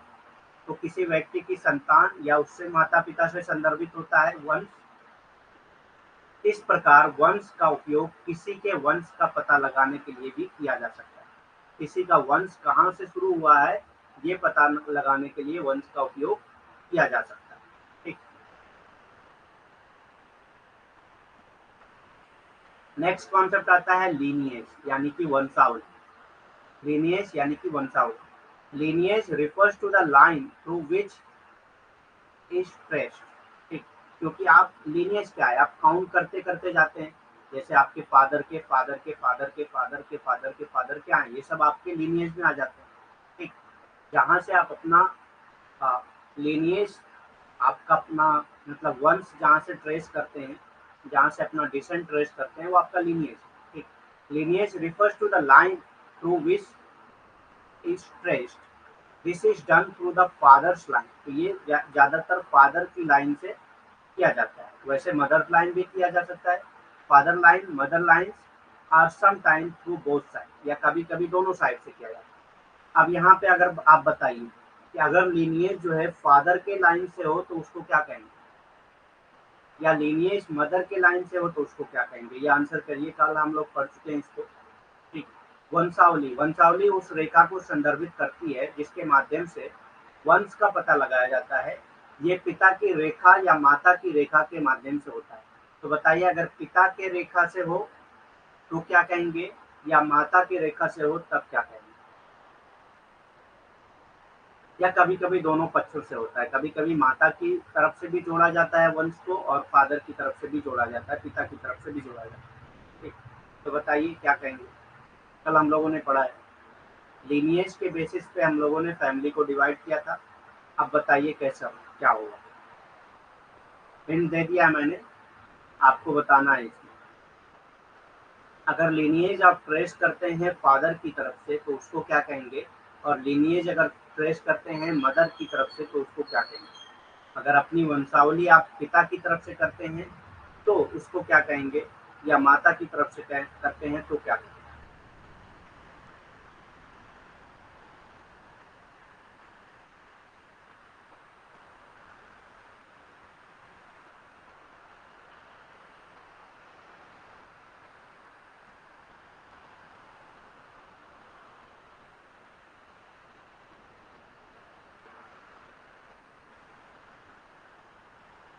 Answer first.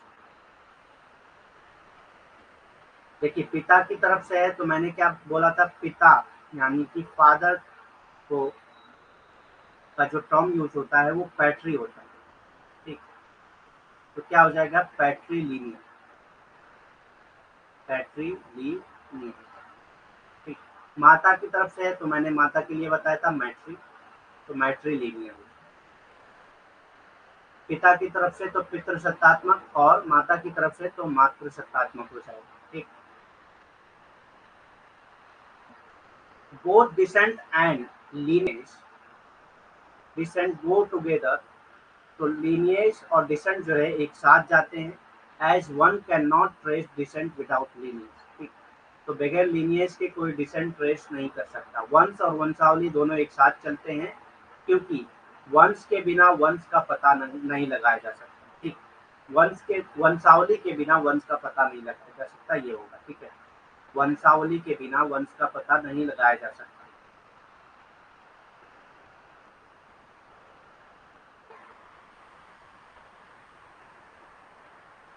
वंशावली के बिना वंश का पता नहीं लगाया जा सकता।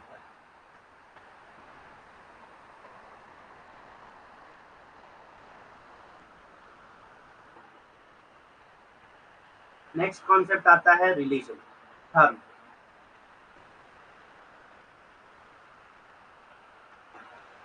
तो रिलीजन क्या है? The sociological approach to religion, religion describe the belief, value and practices related to sacred और spiritual concept। ठीक, तो रिलीजन को कैसे डिस्क्राइब किया जाता है? बिलीफ के तौर पे, वैल्यूज या प्रैक्टिसेस के तौर पे, जो किससे रिलेटेड होती है? सैक्रेड चीज से, पवित्र चीजों से या स्पिरिचुअल चीजों से। ठीक, या स्पिरिचुअल चीजों से जुड़ी हुई होती है। ठीक, धर्म के लिए समाजशास्त्रीय दृष्टिकोण, धर्म पवित्र या आध्यात्मिक चिंताओं से संबंधित, धर्म क्या है? पवित्र या आध्यात्मिक चिंताओं से संबंधित विश्वासों, मूल्यों और प्रथाओं का वर्णन करता है। ठीक, तो धर्म क्या करता है? पवित्र चीजें जो होती हैं या आध्यात्मिक चिंताएं जो होती हैं उनसे संबंधित जो विश्वास होते हैं, जो मूल्य होते हैं, जो प्रथाएं होती हैं, सारे धर्म में कुछ ना कुछ विश्वास होते हैं, कुछ ना कुछ मूल्य होते हैं, कोई पवित्र चीजें होती हैं, आध्यात्मिक चिंताएं होती हैं, ये सारी चीजें होती हैं। ठीक, सुपर नेचुरल पावर पे हम बिलीव करते हैं। ठीक,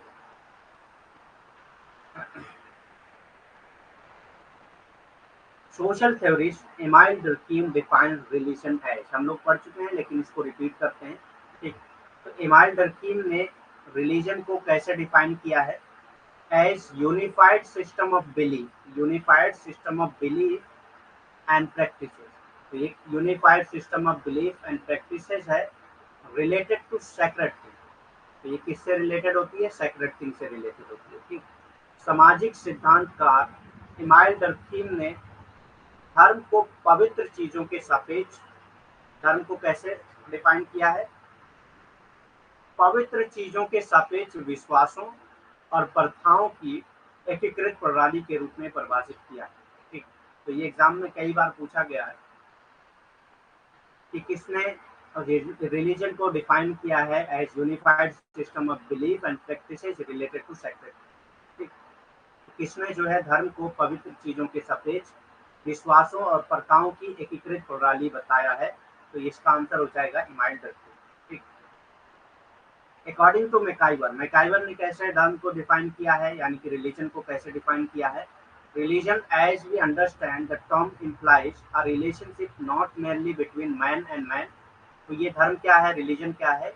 एक रिलेशनशिप जो है वो सिर्फ मैन और मैन के बीच में नहीं होती, but also between man and some higher power, लेकिन मैन और सम हायर पावर के बीच में भी होती है, उसी को रिलीजन कहा जाता है। ठीक, धर्म जैसा कि हम समझते हैं कि ये सब ना केवल मनुष्य और मनुष्य के बीच होता है।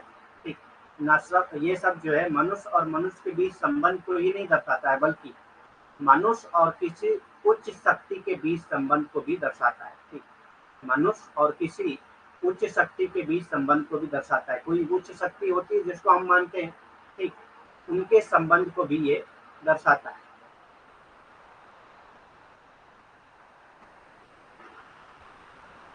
According to Emile Durkheim, Emile Durkheim के अकॉर्डिंग क्या है, religion is unified system of belief and practices related to sacred thing, that is to say things set apart and forbidden. Sacred thing को क्या कहा इन्होंने, ऐसी चीज जिसको अलग थलग रख दी गई हो या प्रोहिबिटेड हो, फॉरबिडन, जिससे रोका जा चुका है। ठीक, तो बहुत सारी चीजें होती है जो पवित्र भी होती हैं और कुछ चीजें ऐसी होती है जिनसे आपको रोका भी जाता है। ठीक, अपवित्र होती है। इमाम डर्कीम के अनुसार धर्म पवित्र चीजों से संबंधित विश्वासों और प्रथाओं की एकीकृत प्रणाली है। कहने का मतलब है कि, तो ये पवित्र चीजों के कहने का क्या मतलब है, चीजें जिनको अलग कर दिया गया हो या जिनसे जिनको निषिद्ध कर दिया गया। ठीक, जिनको निषिद्ध कर दिया गया। अकॉर्डिंग टू ऑगबर्न, ऑगबर्न कैसे डिफाइन करते हैं रिलीजन को, religion is attitude towards super human power. Super human के पावर के टुवर्ड्स एटीट्यूड को ही ऑगबर्न ने रिलीजन कहा है। ठीक, धर्म अलौकिक शक्तियों के प्रति दृष्टिकोण है। ठीक, धर्म क्या है, अलौकिक अलौकिक शक्तियों के प्रति दृष्टिकोण है।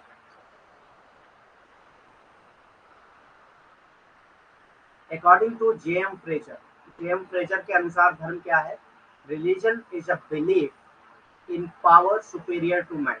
एक बिलीफ है किस पावर पे, जो मैन से सुपीरियर होता है, जो आदमियों से सुपीरियर होता है। ठीक, which are believe to direct and control the course of nature of human life. जो ये बिलीव किया जाता है कि वो सुपर नेचुरल पावर, वो सुपीरियर पावर जो है हमारे नेचर को और ह्यूमन लाइफ को कंट्रोल करता है। ठीक, जेएम फ्रेजर के अनुसार धर्म मनुष्य के श्रेष्ठ शक्तियों शक्तियों को विश्वास और मनुष्य से श्रेष्ठ शक्तियों में विश्वास और मानव जीवन की प्रकृति के पाठ्यक्रम को निर्देशित और नियंत्रित करने के लिए माना जाता है।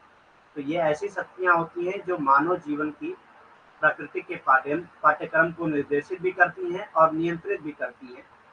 इसकी ऐसी चीजों पे विश्वास जो है धर्म कहलाता है। ठीक,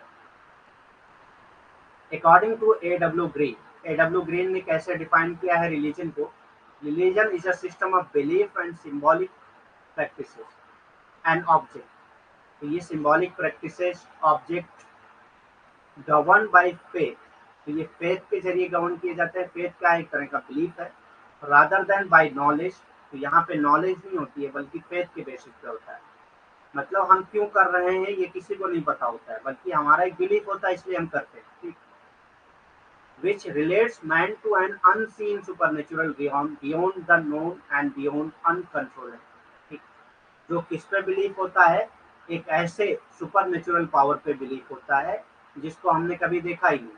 ठीक, जो हमारे कंट्रोल से बाहर होती है, हम उनको कंट्रोल नहीं कर सकते। ठीक, गॉड को कोई नहीं कंट्रोल कर सकता, हमारा बिलीफ होता है कि गॉड को हम कंट्रोल नहीं कर सकते। एडब्ल्यू ग्रीन के अनुसार धर्म विश्वासों और प्रतीकात्मक प्रथाओं और वस्तुओं की एक प्रणाली है।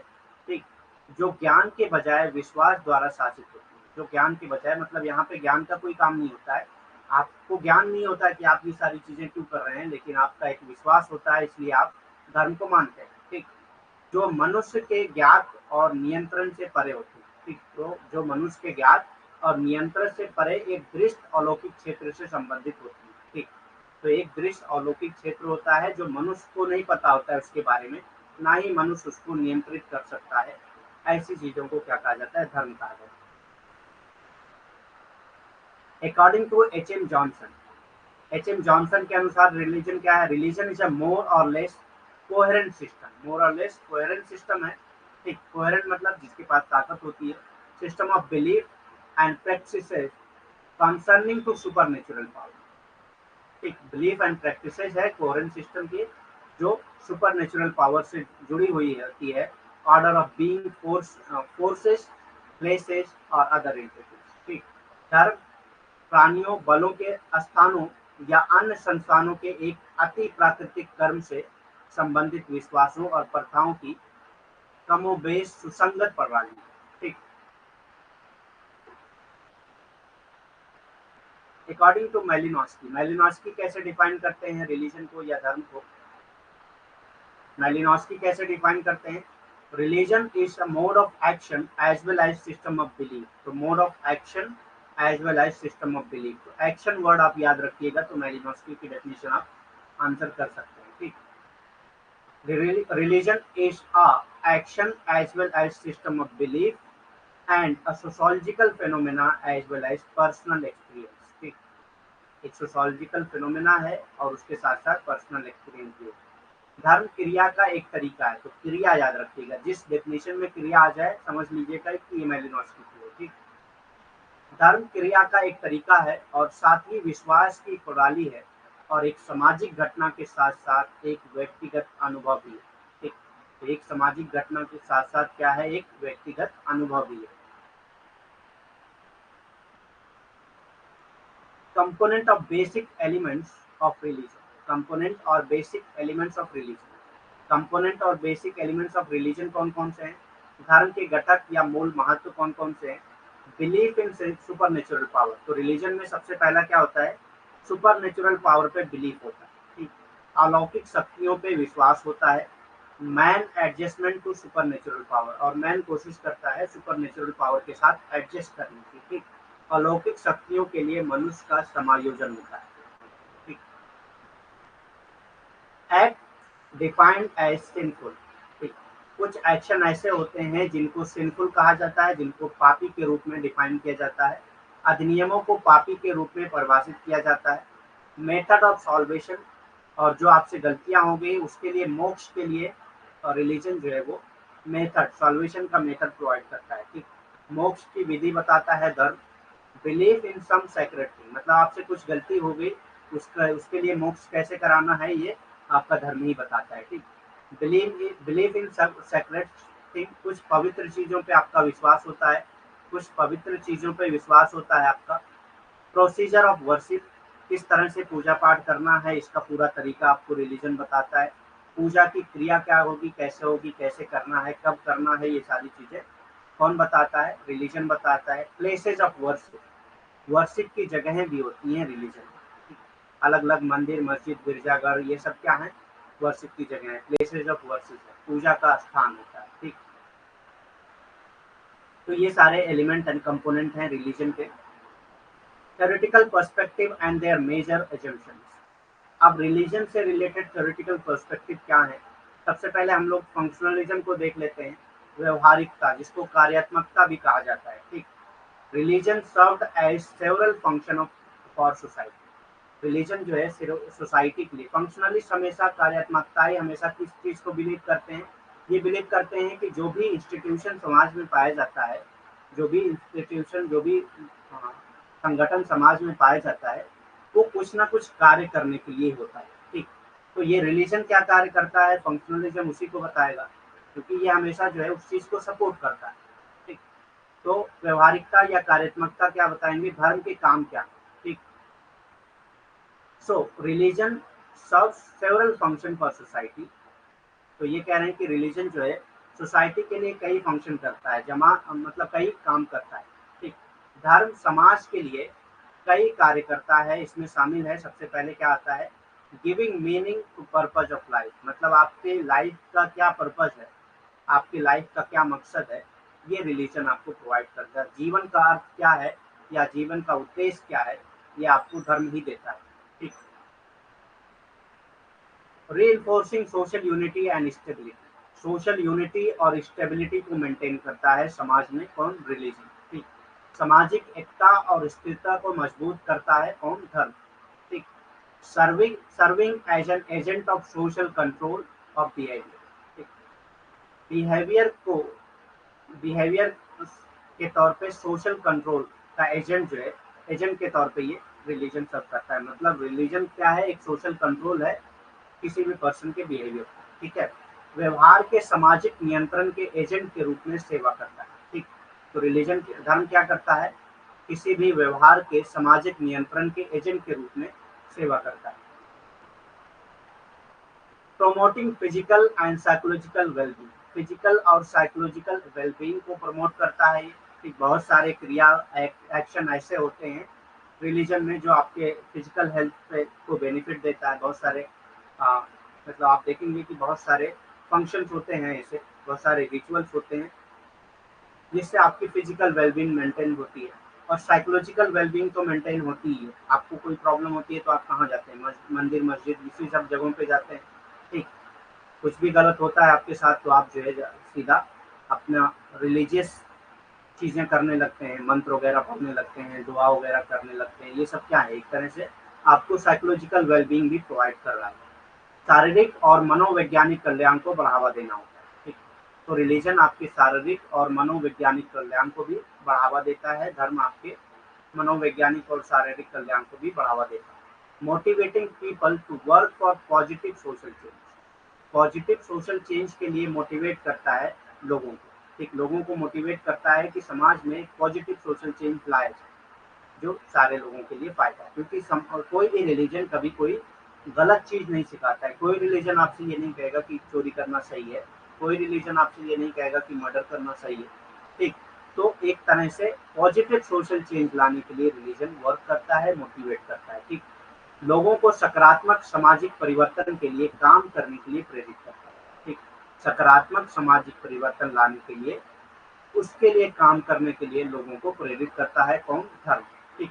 तो ये फंक्शनल पर्सपेक्टिव का मानना था कि रिलीजन का ये काम होता है।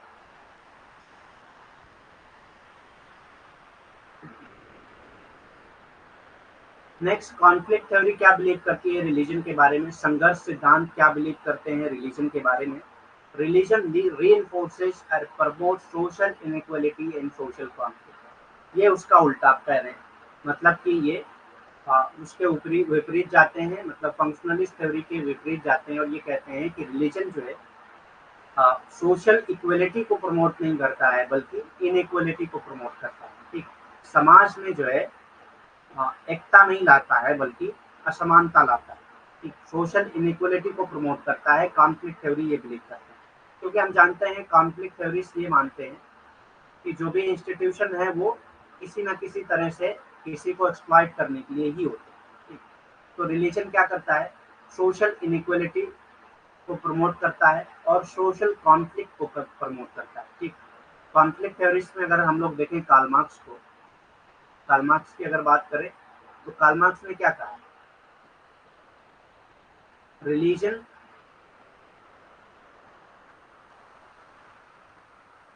Is the opium of the masses, मतलब रिलीजन जो है मास का जो है ओपियम है। ओपियम किसको कहते हैं, एक नशे की चीज होती है, ठीक, उसको ओपियम कहते हैं, ठीक।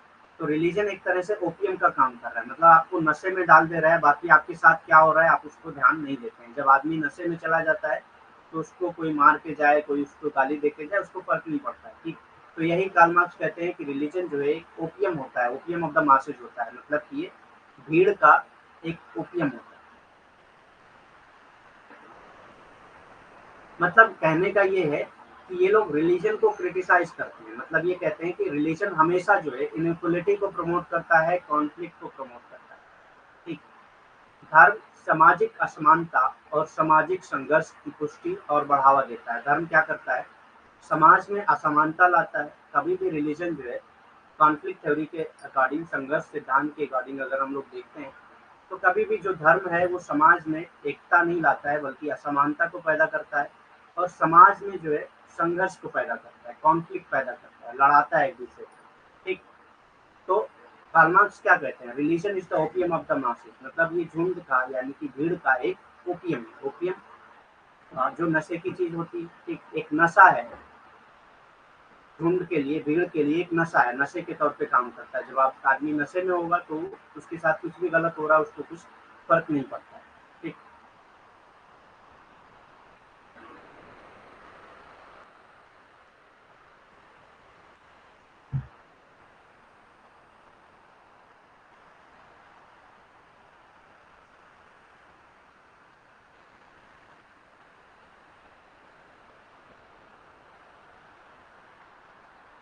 It helps convince the poor to accept their lot in life, ठीक। तो ये गरीबों को अपने जीवन में बहुत कुछ स्वीकार करने में मदद करता है, मतलब कि एक तरह से गरीब के साथ जो भी गलत होता है उसको वो इस ये कह के स्वीकार कर लेता है कि गॉड ने उसके साथ ऐसा किया या भगवान ने उसके साथ ऐसा किया इसलिए हो रहा है, किसी दूसरे ने नहीं किया ऐसा, ठीक। तो यही कह रहे हैं कि it helps convince the poor to accept their lot in life, बहुत सारी चीज़ों को, बहुत सारे मतलब कमियों को पूरा कर, मतलब कमियों को एक्सेप्ट करने के लिए ये कन्विंस करता है। and it leads to hostility and violence motivated by religious differences. और जो रिलीजियस डिफरेंसेस होते हैं उनके बीच में ये वायलेंस को मोटिवेट करता है, हॉस्टिलिटी को मतलब नफरत को बढ़ावा देता है। ठीक, एक रिलीजन वाले दूसरे रिलीजन वालों से नफरत करने लगते हैं। ठीक, अगर रिलीजन ना हो तो ऐसा नहीं हो सकता। ठीक, ये गरीबों को अपने जीवन में बहुत कुछ स्वीकार करने में मदद करता है और ये धार्मिक मतभेदों से प्रेरित चतुरता और हिंसा की ओर ले जाता है। मतलब कि ये धर्म के बेस पे दुश्मनी पैदा करता है और मतभेद को पैदा करता है। ठीक, जिसकी वजह से आपस में धर्म के बीच में लड़ाइयाँ होती हैं। ठीक, और गरीबों को बहुत सारी चीज़ें एक्सेप्ट करने में के लिए ये प्रेरित करता है। जैसे कोई आदमी गरीब क्यों है, अगर उसके पास धर्म ना हो तो वो हो सकता है अमीरों से ये सवाल कर सके कि मैं गरीब क्यों हूँ भाई, तुमने सारे रिसोर्सेज पे कब्जा कर लिया इसलिए मैं गरीब हूँ। ठीक, ये कार्ल मार्क्स के अकॉर्डिंग है कि जो कैपिटलिस्ट होते हैं वो सारे रिसोर्सेज पे कब्जा करके बैठे हुए हैं, जो लेबर फोर्स है उनको कुछ नहीं दे रहे, इसीलिए वो गरीब है। लेकिन धर्म जो है उनको ये बताता है कि नहीं, गॉड ने उनको दिया है इसलिए उनके पास है, आपको नहीं दिया इसलिए आपके पास नहीं है। ये सारी चीज़ों को एक्सेप्ट करने में रिलीजन आपकी मदद करता है। Symbolic interactionism.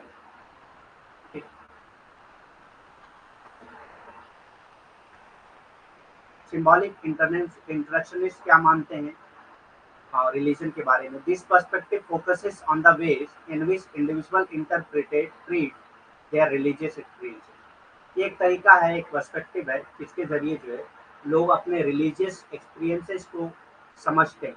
ठीक, उसको इंटरप्रेट करते हैं। ठीक, ये परिपेक्ष उन तरीकों पर ध्यान केंद्रित करता है जिनमें व्यक्ति अपने धार्मिक अनुभवों को की व्याख्या करता है। व्यक्ति अपने धार्मिक अनुभवों की व्याख्या करता है। It emphasise that belief and practices are not sacred. ये बताता है कि जो बिलीफ एंड प्रैक्टिसेस हैं वो सेक्रेट नहीं होते unless people regard them as such, जब तक लोग उसको सेक्रेट मान ना लें। मतलब कोई चीजें जो है सेक्रेट होती नहीं, लोग उसको सेक्रेट मान लेते हैं। ये सिंबॉलिक इंटरेक्शनिस्ट का मानना होता है। ठीक, once they are regarded as sacred, जैसे ही एक बार किसी चीज को सेक्रेट मान लिया जाता है, they take on special significance, तो उनका एक स्पेशल सिग्निफिकेंस हो जाता है, उसका एक इम्पोर्टेंस हो जाता है। And give meaning to people's life, और वो लोगों की लाइफ में एक मीनिंग देने लगते हैं, एक समझ देने लगते हैं। ठीक, ये इस बात पर जोर देता है कि विश्वास और प्रथाएं तब तक पवित्र नहीं होती। तो ये कहते हैं कोई भी विश्वास या प्रथाएं जो है वो पवित्र नहीं होती है जब तक लोग उसको पवित्र मान न दें। ठीक, एक बार जब उन्हें पवित्र माना जाता है तो वे विशेष महत्व लेते हैं, तो वे विशेष महत्व लेते हैं और लोगों के जीवन पे अर्थ देते हैं। ठीक, लोगों के जीवन का अर्थ देने लगते हैं, मतलब लोगों के जीवन पे एक प्रभाव डालने लगते हैं। ठीक, ये सिंबॉलिक इंटरेक्शनिस्ट का मान है।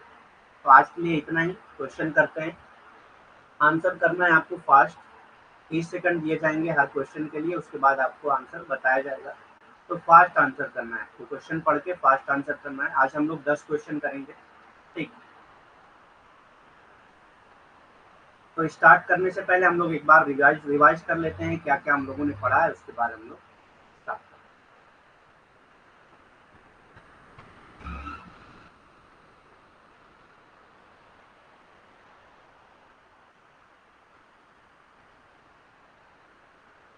रिवाइज इसलिए किया जाता है कि आपको कोई टर्म अगर ना समझ में आया तो पूछ सकते हैं बीच में।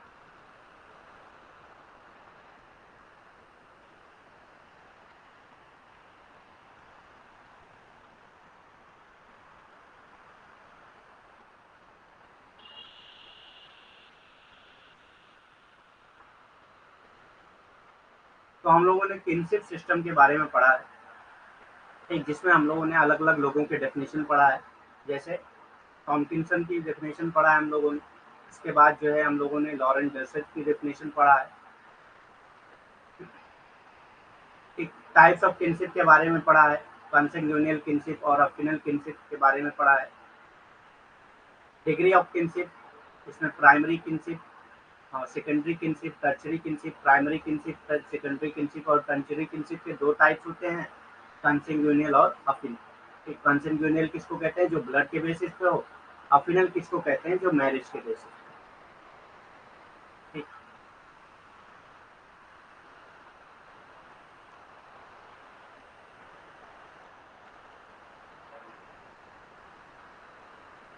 डिसेंट के बारे में पढ़ा हम लोगों ने, लीनिएज के बारे में पढ़ा है, एक वंश और वंशावली, धर्म के बारे में यानी कि रिलीजन के बारे में, रिलीजन की अलग अलग डेफिनेशन हम लोगों ने पढ़ा है। मैकाइवर ने कैसे डिफाइन किया है रिलीजन को, इमाइल डर्कीम ने कैसे डिफाइन किया है, ऑकबर्न ने कैसे डिफाइन किया है, या मेलिनोस्की ने कैसे डिफाइन किया है, जे एम फ्रेजर ने कैसे डिफाइन किया है, ए डब्ल्यू ग्रीन ने कैसे डिफाइन किया है, और एच एम जॉनसन ने कैसे डिफाइन किया है। इन सारी चीज़ों के बारे में हम लोगों ने पढ़ा है। उसके बाद कंपोनेंट और बेसिक एलिमेंट्स ऑफ रिलीजन, अलग अलग एलिमेंट्स और अलग अलग कंपोनेंट्स के बारे में, अलग अलग घटक और मूल्य के बारे में हम लोगों ने धर्म के पढ़ा है। ठीक। फिर थ्योरेटिकल पर्सपेक्टिव, जिसमें हम लोगों ने फंक्शनलिस्ट पर्सपेक्टिव, जो रिलीजन की क्या वर्क है, क्या फंक्शन है सोसाइटी में, वो बताते हैं। कॉन्फ्लिक्ट पर्सपेक्टिव के बारे में हम लोगों ने पढ़ा कि रिलीजन जो है किस तरह से कॉन्फ्लिक्ट पैदा करता है सोसाइटी में या समाज में। ठीक। फिर उसके बाद हम लोगों ने सिंबॉलिक इंटरेक्शनिस्ट पर्सपेक्टिव पढ़ा है रिलीजन में। नेक्स्ट हम लोग क्वेश्चन करने जा रहे हैं। तो पहला क्वेश्चन स्टार्ट करते हैं। A group of people which is socially excluded and denied to enjoy right is called. ऐसा ग्रुप जिनको एक्सक्लूड कर दिया गया हो और उनके राइट्स से उनको डिनाई कर दिया गया हो, तो ऐसे ग्रुप को क्या कहा जाता है? लोगों का एक समूह जिसे सामाजिक रूप से बहिष्कृत किया जाता है और अधिकार का आनंद लेने से वंचित किया जाता है, उसे क्या कहते हैं?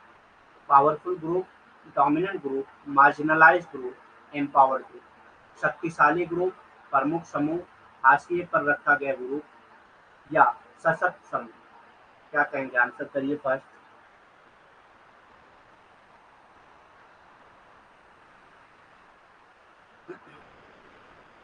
कल हम लोगों ने पढ़ा है इसके बारे में, उसी से रिलेटेड क्वेश्चन है, कहीं बाहर से नहीं है ये क्वेश्चन, उसी से रिलेटेड है।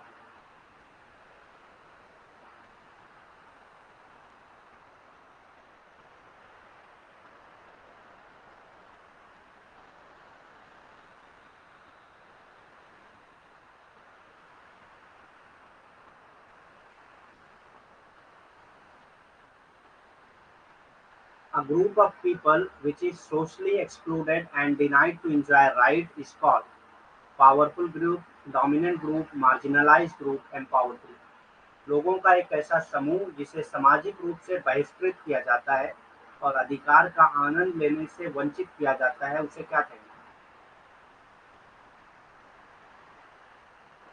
Marginalised group. यस, कल हम लोगों ने पढ़ा है इसके बारे में। हाशिए पर रखा हुआ या सीमांतरित कहेंगे इसको।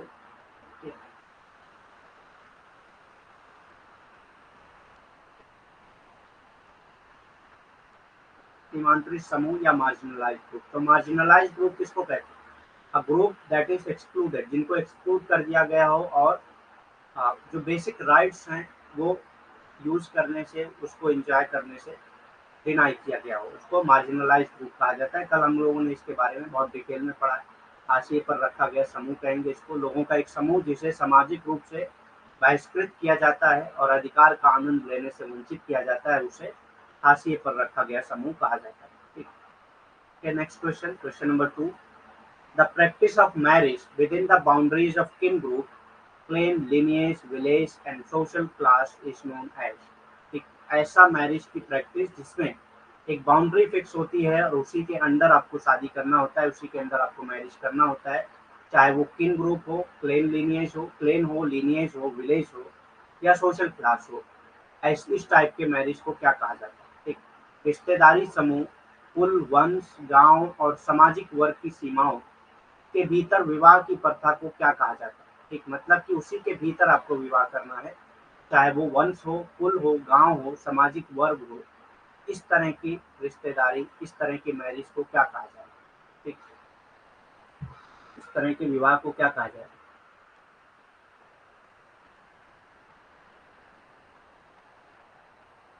आज हम लोगों ने किनशिप और रिलीजन के बारे में पढ़ा है। दो टॉपिक हम लोगों ने क्लियर किया है, kinship, descent, lineage and religion.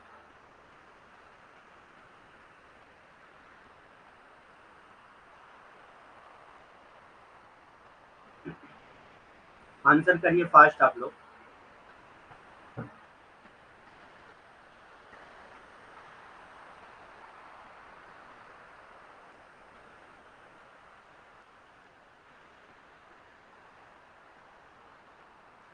Answer fast. The practice of marriage within the boundaries of kin group, clan, lineage, village and social class is known as endogamy. मतलब आपको विद इन आपके lineage में ही शादी करना होता है, आपके क्लेन में ही शादी करना होता है, या आपके विलेज में ही करना होता है, या सोशल क्लास, अपने ही सोशल क्लास में, अपने कास्ट में. ठीक.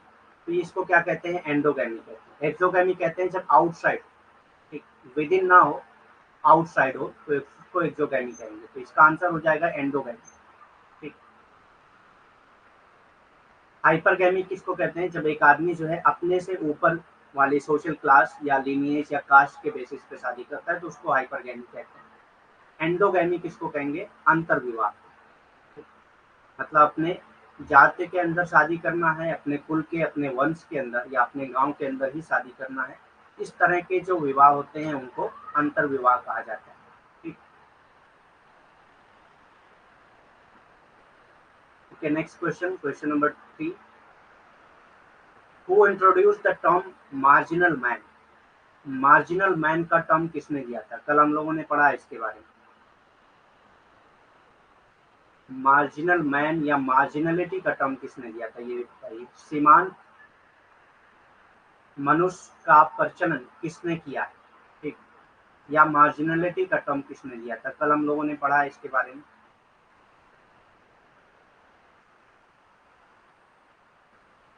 सीमांतता. क्वेश्चन नंबर डाल के आंसर करिए आप लोग. आइसोगैमी कहते हैं जो same group.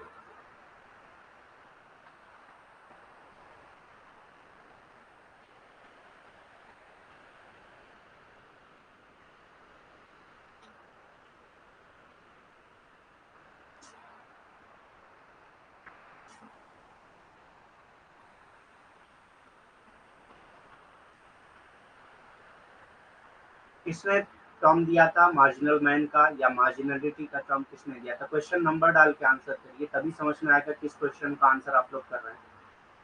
W E Du Bois, Robert Park, Howard Boyce या हैरोल्ड गोल्डफिंगर, किसने दिया था टर्म बताइए. मार्जिनल मैन या मार्जिनलिटी का टर्म किसने दिया था?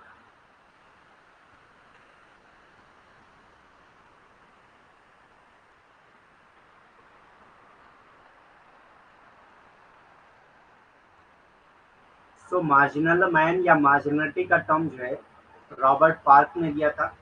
ठीक. रॉबर्ट पार्क, कल हम लोगों ने पढ़ा इसके बारे में मार्जिनलाइजेशन में, कि मार्जिनलिटी और मार्जिनल मैन का टर्म दिया था रॉबर्ट पार्क ने. ठीक. सीमांतता या हाशिए का टर्म जो है ये रॉबर्ट पार्क ने दिया. Next question, that is question number 4. IP Desai made a breakthrough by stating that the Indian family agency, मतलब सिंपल इसका ये है कि इंडियन फैमिली कैसी है, न्यूक्लियर है, जॉइंट है, एग्रीकल्चर है या ट्रेडर फैमिली. ठीक. IP Desai made a breakthrough by stating that Indian family essentially nuclear family, a joint family, agricultural family, trader family. ठीक.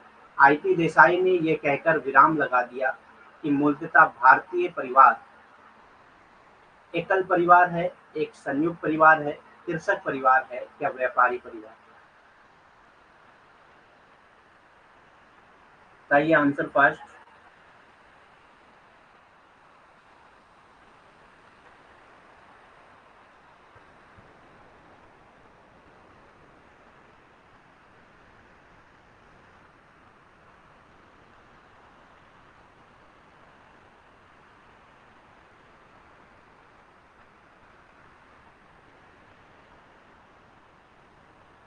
क्वेश्चन नंबर डाल के आंसर करिए.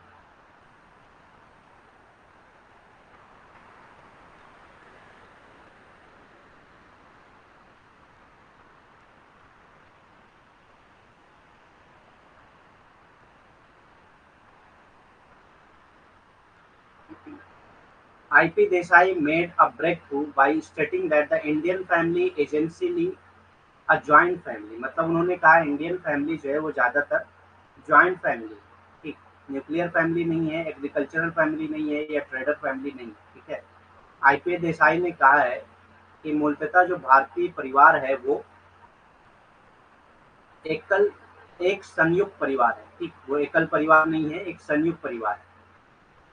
कृषक परिवार भी नहीं है, आप लोग कृषक से कंफ्यूज मत होइएगा। कृषक परिवार भी नहीं है, व्यापारी परिवार भी नहीं है, बल्कि एक संयुक्त परिवार, ठीक। ये आईपी देसाई ने कहा। Next question, that is question number 5। Tribal society is closely net by. Tribal society किससे जुड़ी हुई होती है? Language spoken, kinship relation, nearness, sharing of food items. आदिवासी समाज आपस में घनिष्ठ रूप से जुड़े होते हैं, बोली जाने वाली भाषा से, रिश्तेदारी संबंध से, महंगाई से। महंगाई नहीं होगा ये, नियरनेस मतलब करीबी,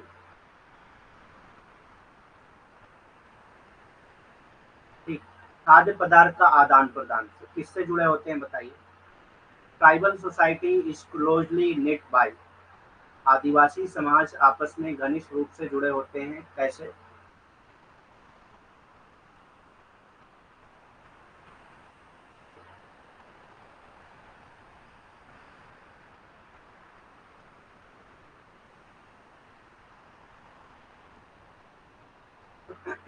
सारे लोगों का आंसर नहीं आ रहा।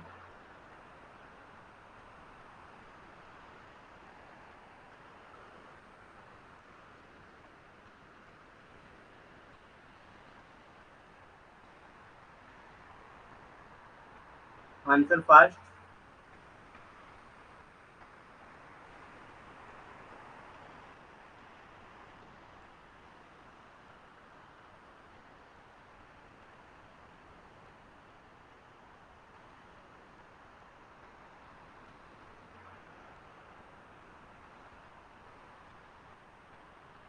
So tribal society is closely knit by kinship relation. Kinship relation से जुड़े हुए होते हैं, ठीक। रिश्तेदारी संबंध से जुड़े होते हैं ट्राइबल समाज।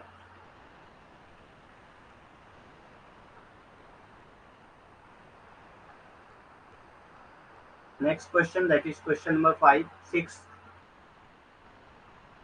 Kinship is social recognition and expression of genealogical relationship, father-son relation, paternal relation या maternal relation। रिश्तेदारी एक सामाजिक मान्यता एवं अभिव्यक्ति है। वंशावली संबंध, पिता पुत्र संबंध, पैतृक संबंध या मातृ संबंध।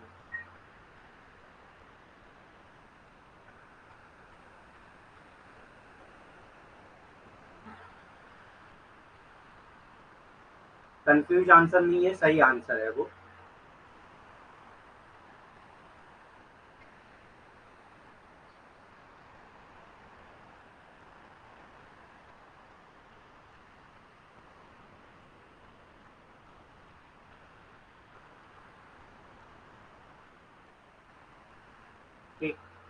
Kinship is a social recognition and expression of genealogical relationship, father-son relations, paternal relation, maternal relation। वंशावली संबंध, पिता पुत्र संबंध, पैतृक संबंध या मातृ संबंध।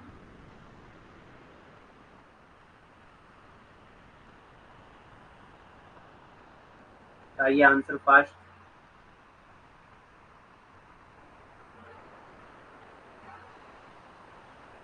नहीं, आप सर्च कर लीजिएगा, देखने में नहीं, कंफर्म आंसर वही है, ठीक। Kinship is a social recognition and expression of genealogical relationship. वंशावली संबंध होता है, मैंने पहले बताया डिसेंट के बारे में पढ़ाते वक्त। ये जो है किनशिप और जीनोलॉजिकल रिलेशनशिप के बेस पे होता है, वंशावली संबंध होता है। The member of a descent group are united by. Descent group के जो मेंबर होते हैं वो किसके जरिए यूनाइटेड होते हैं बताइए? अब यहाँ पे आपको थोड़ा सा दिमाग लगाना है। एक वंश समूह के सदस्यों को एकजुट किया जाता है किस तरह से? ब्लड टाई होता है, मैरिज टाई होता है, इनलॉ टाई होता है या फ्रेंडशिप टाई टाई होता है? खून का संबंध होता है या विवाह का संबंध होता है या ससुराल का संबंध होता है या मैत्री संबंध?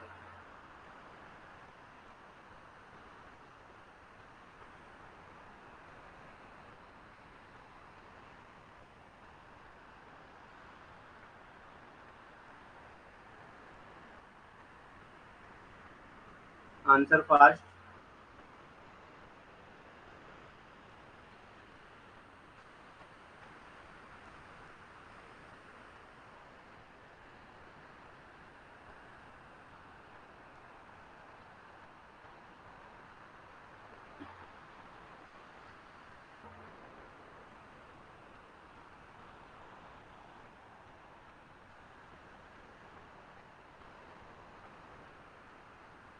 सो the member of descent group है ना, हम लोगों ने अभी डिसेंट के बारे में पढ़ते वक्त कहा है कि वहां पे ब्लड रिलेशन होता है, ठीक। The member of descent group are united by blood relation, blood type, ठीक। एक वन समूह के सदस्यों को एकजुट किया जाता है, खून का बंधन होता है इसमें, ठीक है।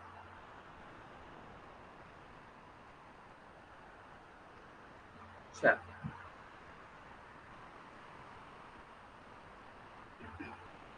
ठीक।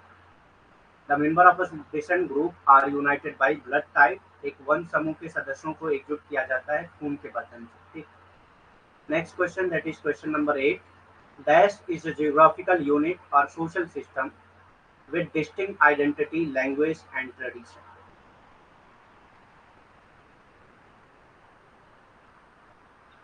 Geographical unit or social system with distinct identity, language and tradition. Geographical unit होती है या social system होता है जिनका अलग आइडेंटिटी होती है, अलग लैंग्वेज होता है, अलग ट्रेडिशन, उसको क्या कहेंगे?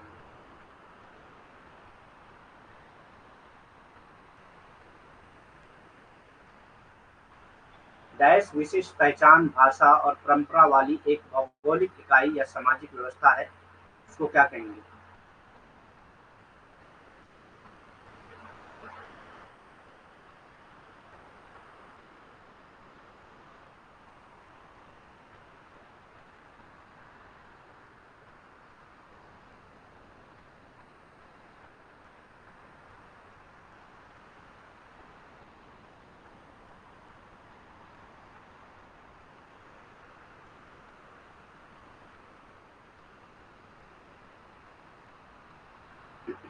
आंसर करिए सारे लोग, जितने लोग ज्वाइन है सब लोग आंसर करिए। एक तो dash is a geographical, regionalism होगा ये, ठीक है, क्षेत्रवाद। Regionalism is a geographical unit और social system with distinct identity, language and tradition, ठीक। क्षेत्रवाद विशिष्ट पहचान, भाषा और परंपराओं वाली एक भौगोलिक इकाई या सामाजिक व्यवस्था है। Next question, that is question number 9। Who defined religion as a unified system of belief, किसने जो है रिलीजन को unified system of belief and practices के तौर पे डिफाइन किया है? Relative to sacred thing, that is to way that is to say होगा, ठीक है, that is to say things set apart and forbidden, ठीक। इसने परिभाषित किया है धर्म को पवित्र चीजों के संबंधित विश्वासों और प्रथाओं की एक एकीकृत प्रणाली के रूप में परिभाषित किया है, जो कि अलग और निश्चित, ठीक। A M Hoover, Herbert Spencer, Durkheim, Habermas, ठीक। हॉवर, हर्बर्ट स्पेंसर, दर्कीम या हैबरमास, किसने डिफाइन किया बताइए? अभी हम लोगों ने पढ़ा है रिलीजन में इसके बारे में।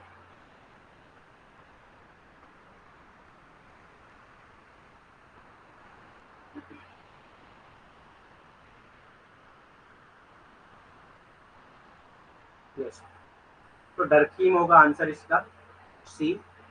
Durkheim has defined religion as a unified system of belief and practices relative to sacred things, that is to say, things set apart and forbidden, ठीक है।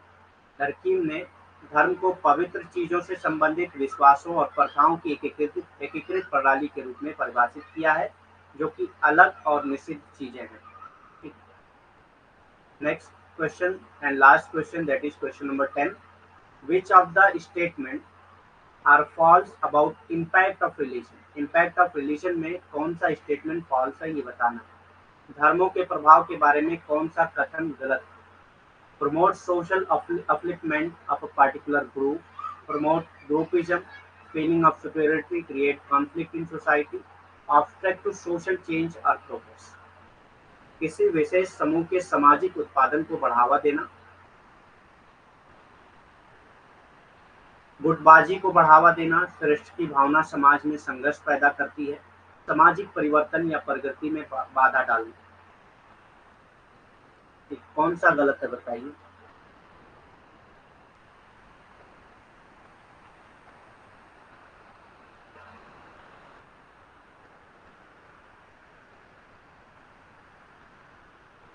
Answer fast.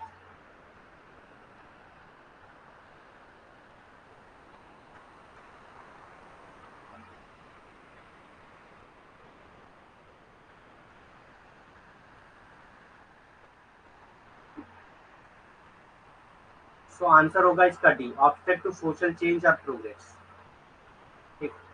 Promote social upliftment, क्योंकि ये जो है पॉजिटिव चेंज को बढ़ावा देता है। यहाँ पे कह रहा है सोशल चेंज को रोकता है, पॉजिटिव सोशल चेंज को बढ़ावा देता है रिलीजन।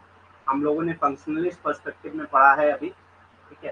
सामाजिक परिवर्तन या प्रगति में बाधा डालता है, तो ये गलत हो जाएगा, ठीक। ये प्रमोट करता है social upliftment of a particular group, promote groupism, feeling of superiority, creates conflict in society. ये सब चीजें होती हैं रिलीजन में। किसी विशेष समूह के सामाजिक उत्थान को बढ़ावा देता है, गुटबाजी को बढ़ावा देना, श्रेष्ठता की भावना को समाज में संघर्ष पैदा करती है, ठीक। तो ये गलत हो जाएगा आपका, बाकी सब सही है, ठीक। आंसर जो डी है वो गलत हो जाएगा, बाकी सब सही है, ठीक। तो आज के लिए इतना ही, थैंक यू वेरी मच। और कोई क्वेश्चन है तो कर सकते हैं, फास्ट करिए क्वेश्चन अगर कोई है तो।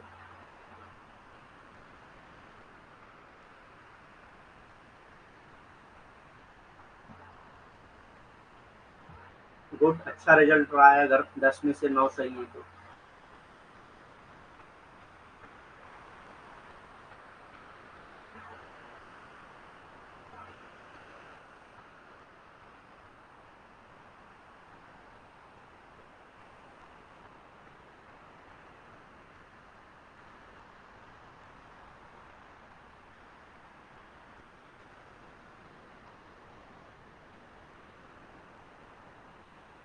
नहीं है कोई क्वेश्चन, ठीक है। Thank you very much, have a nice day.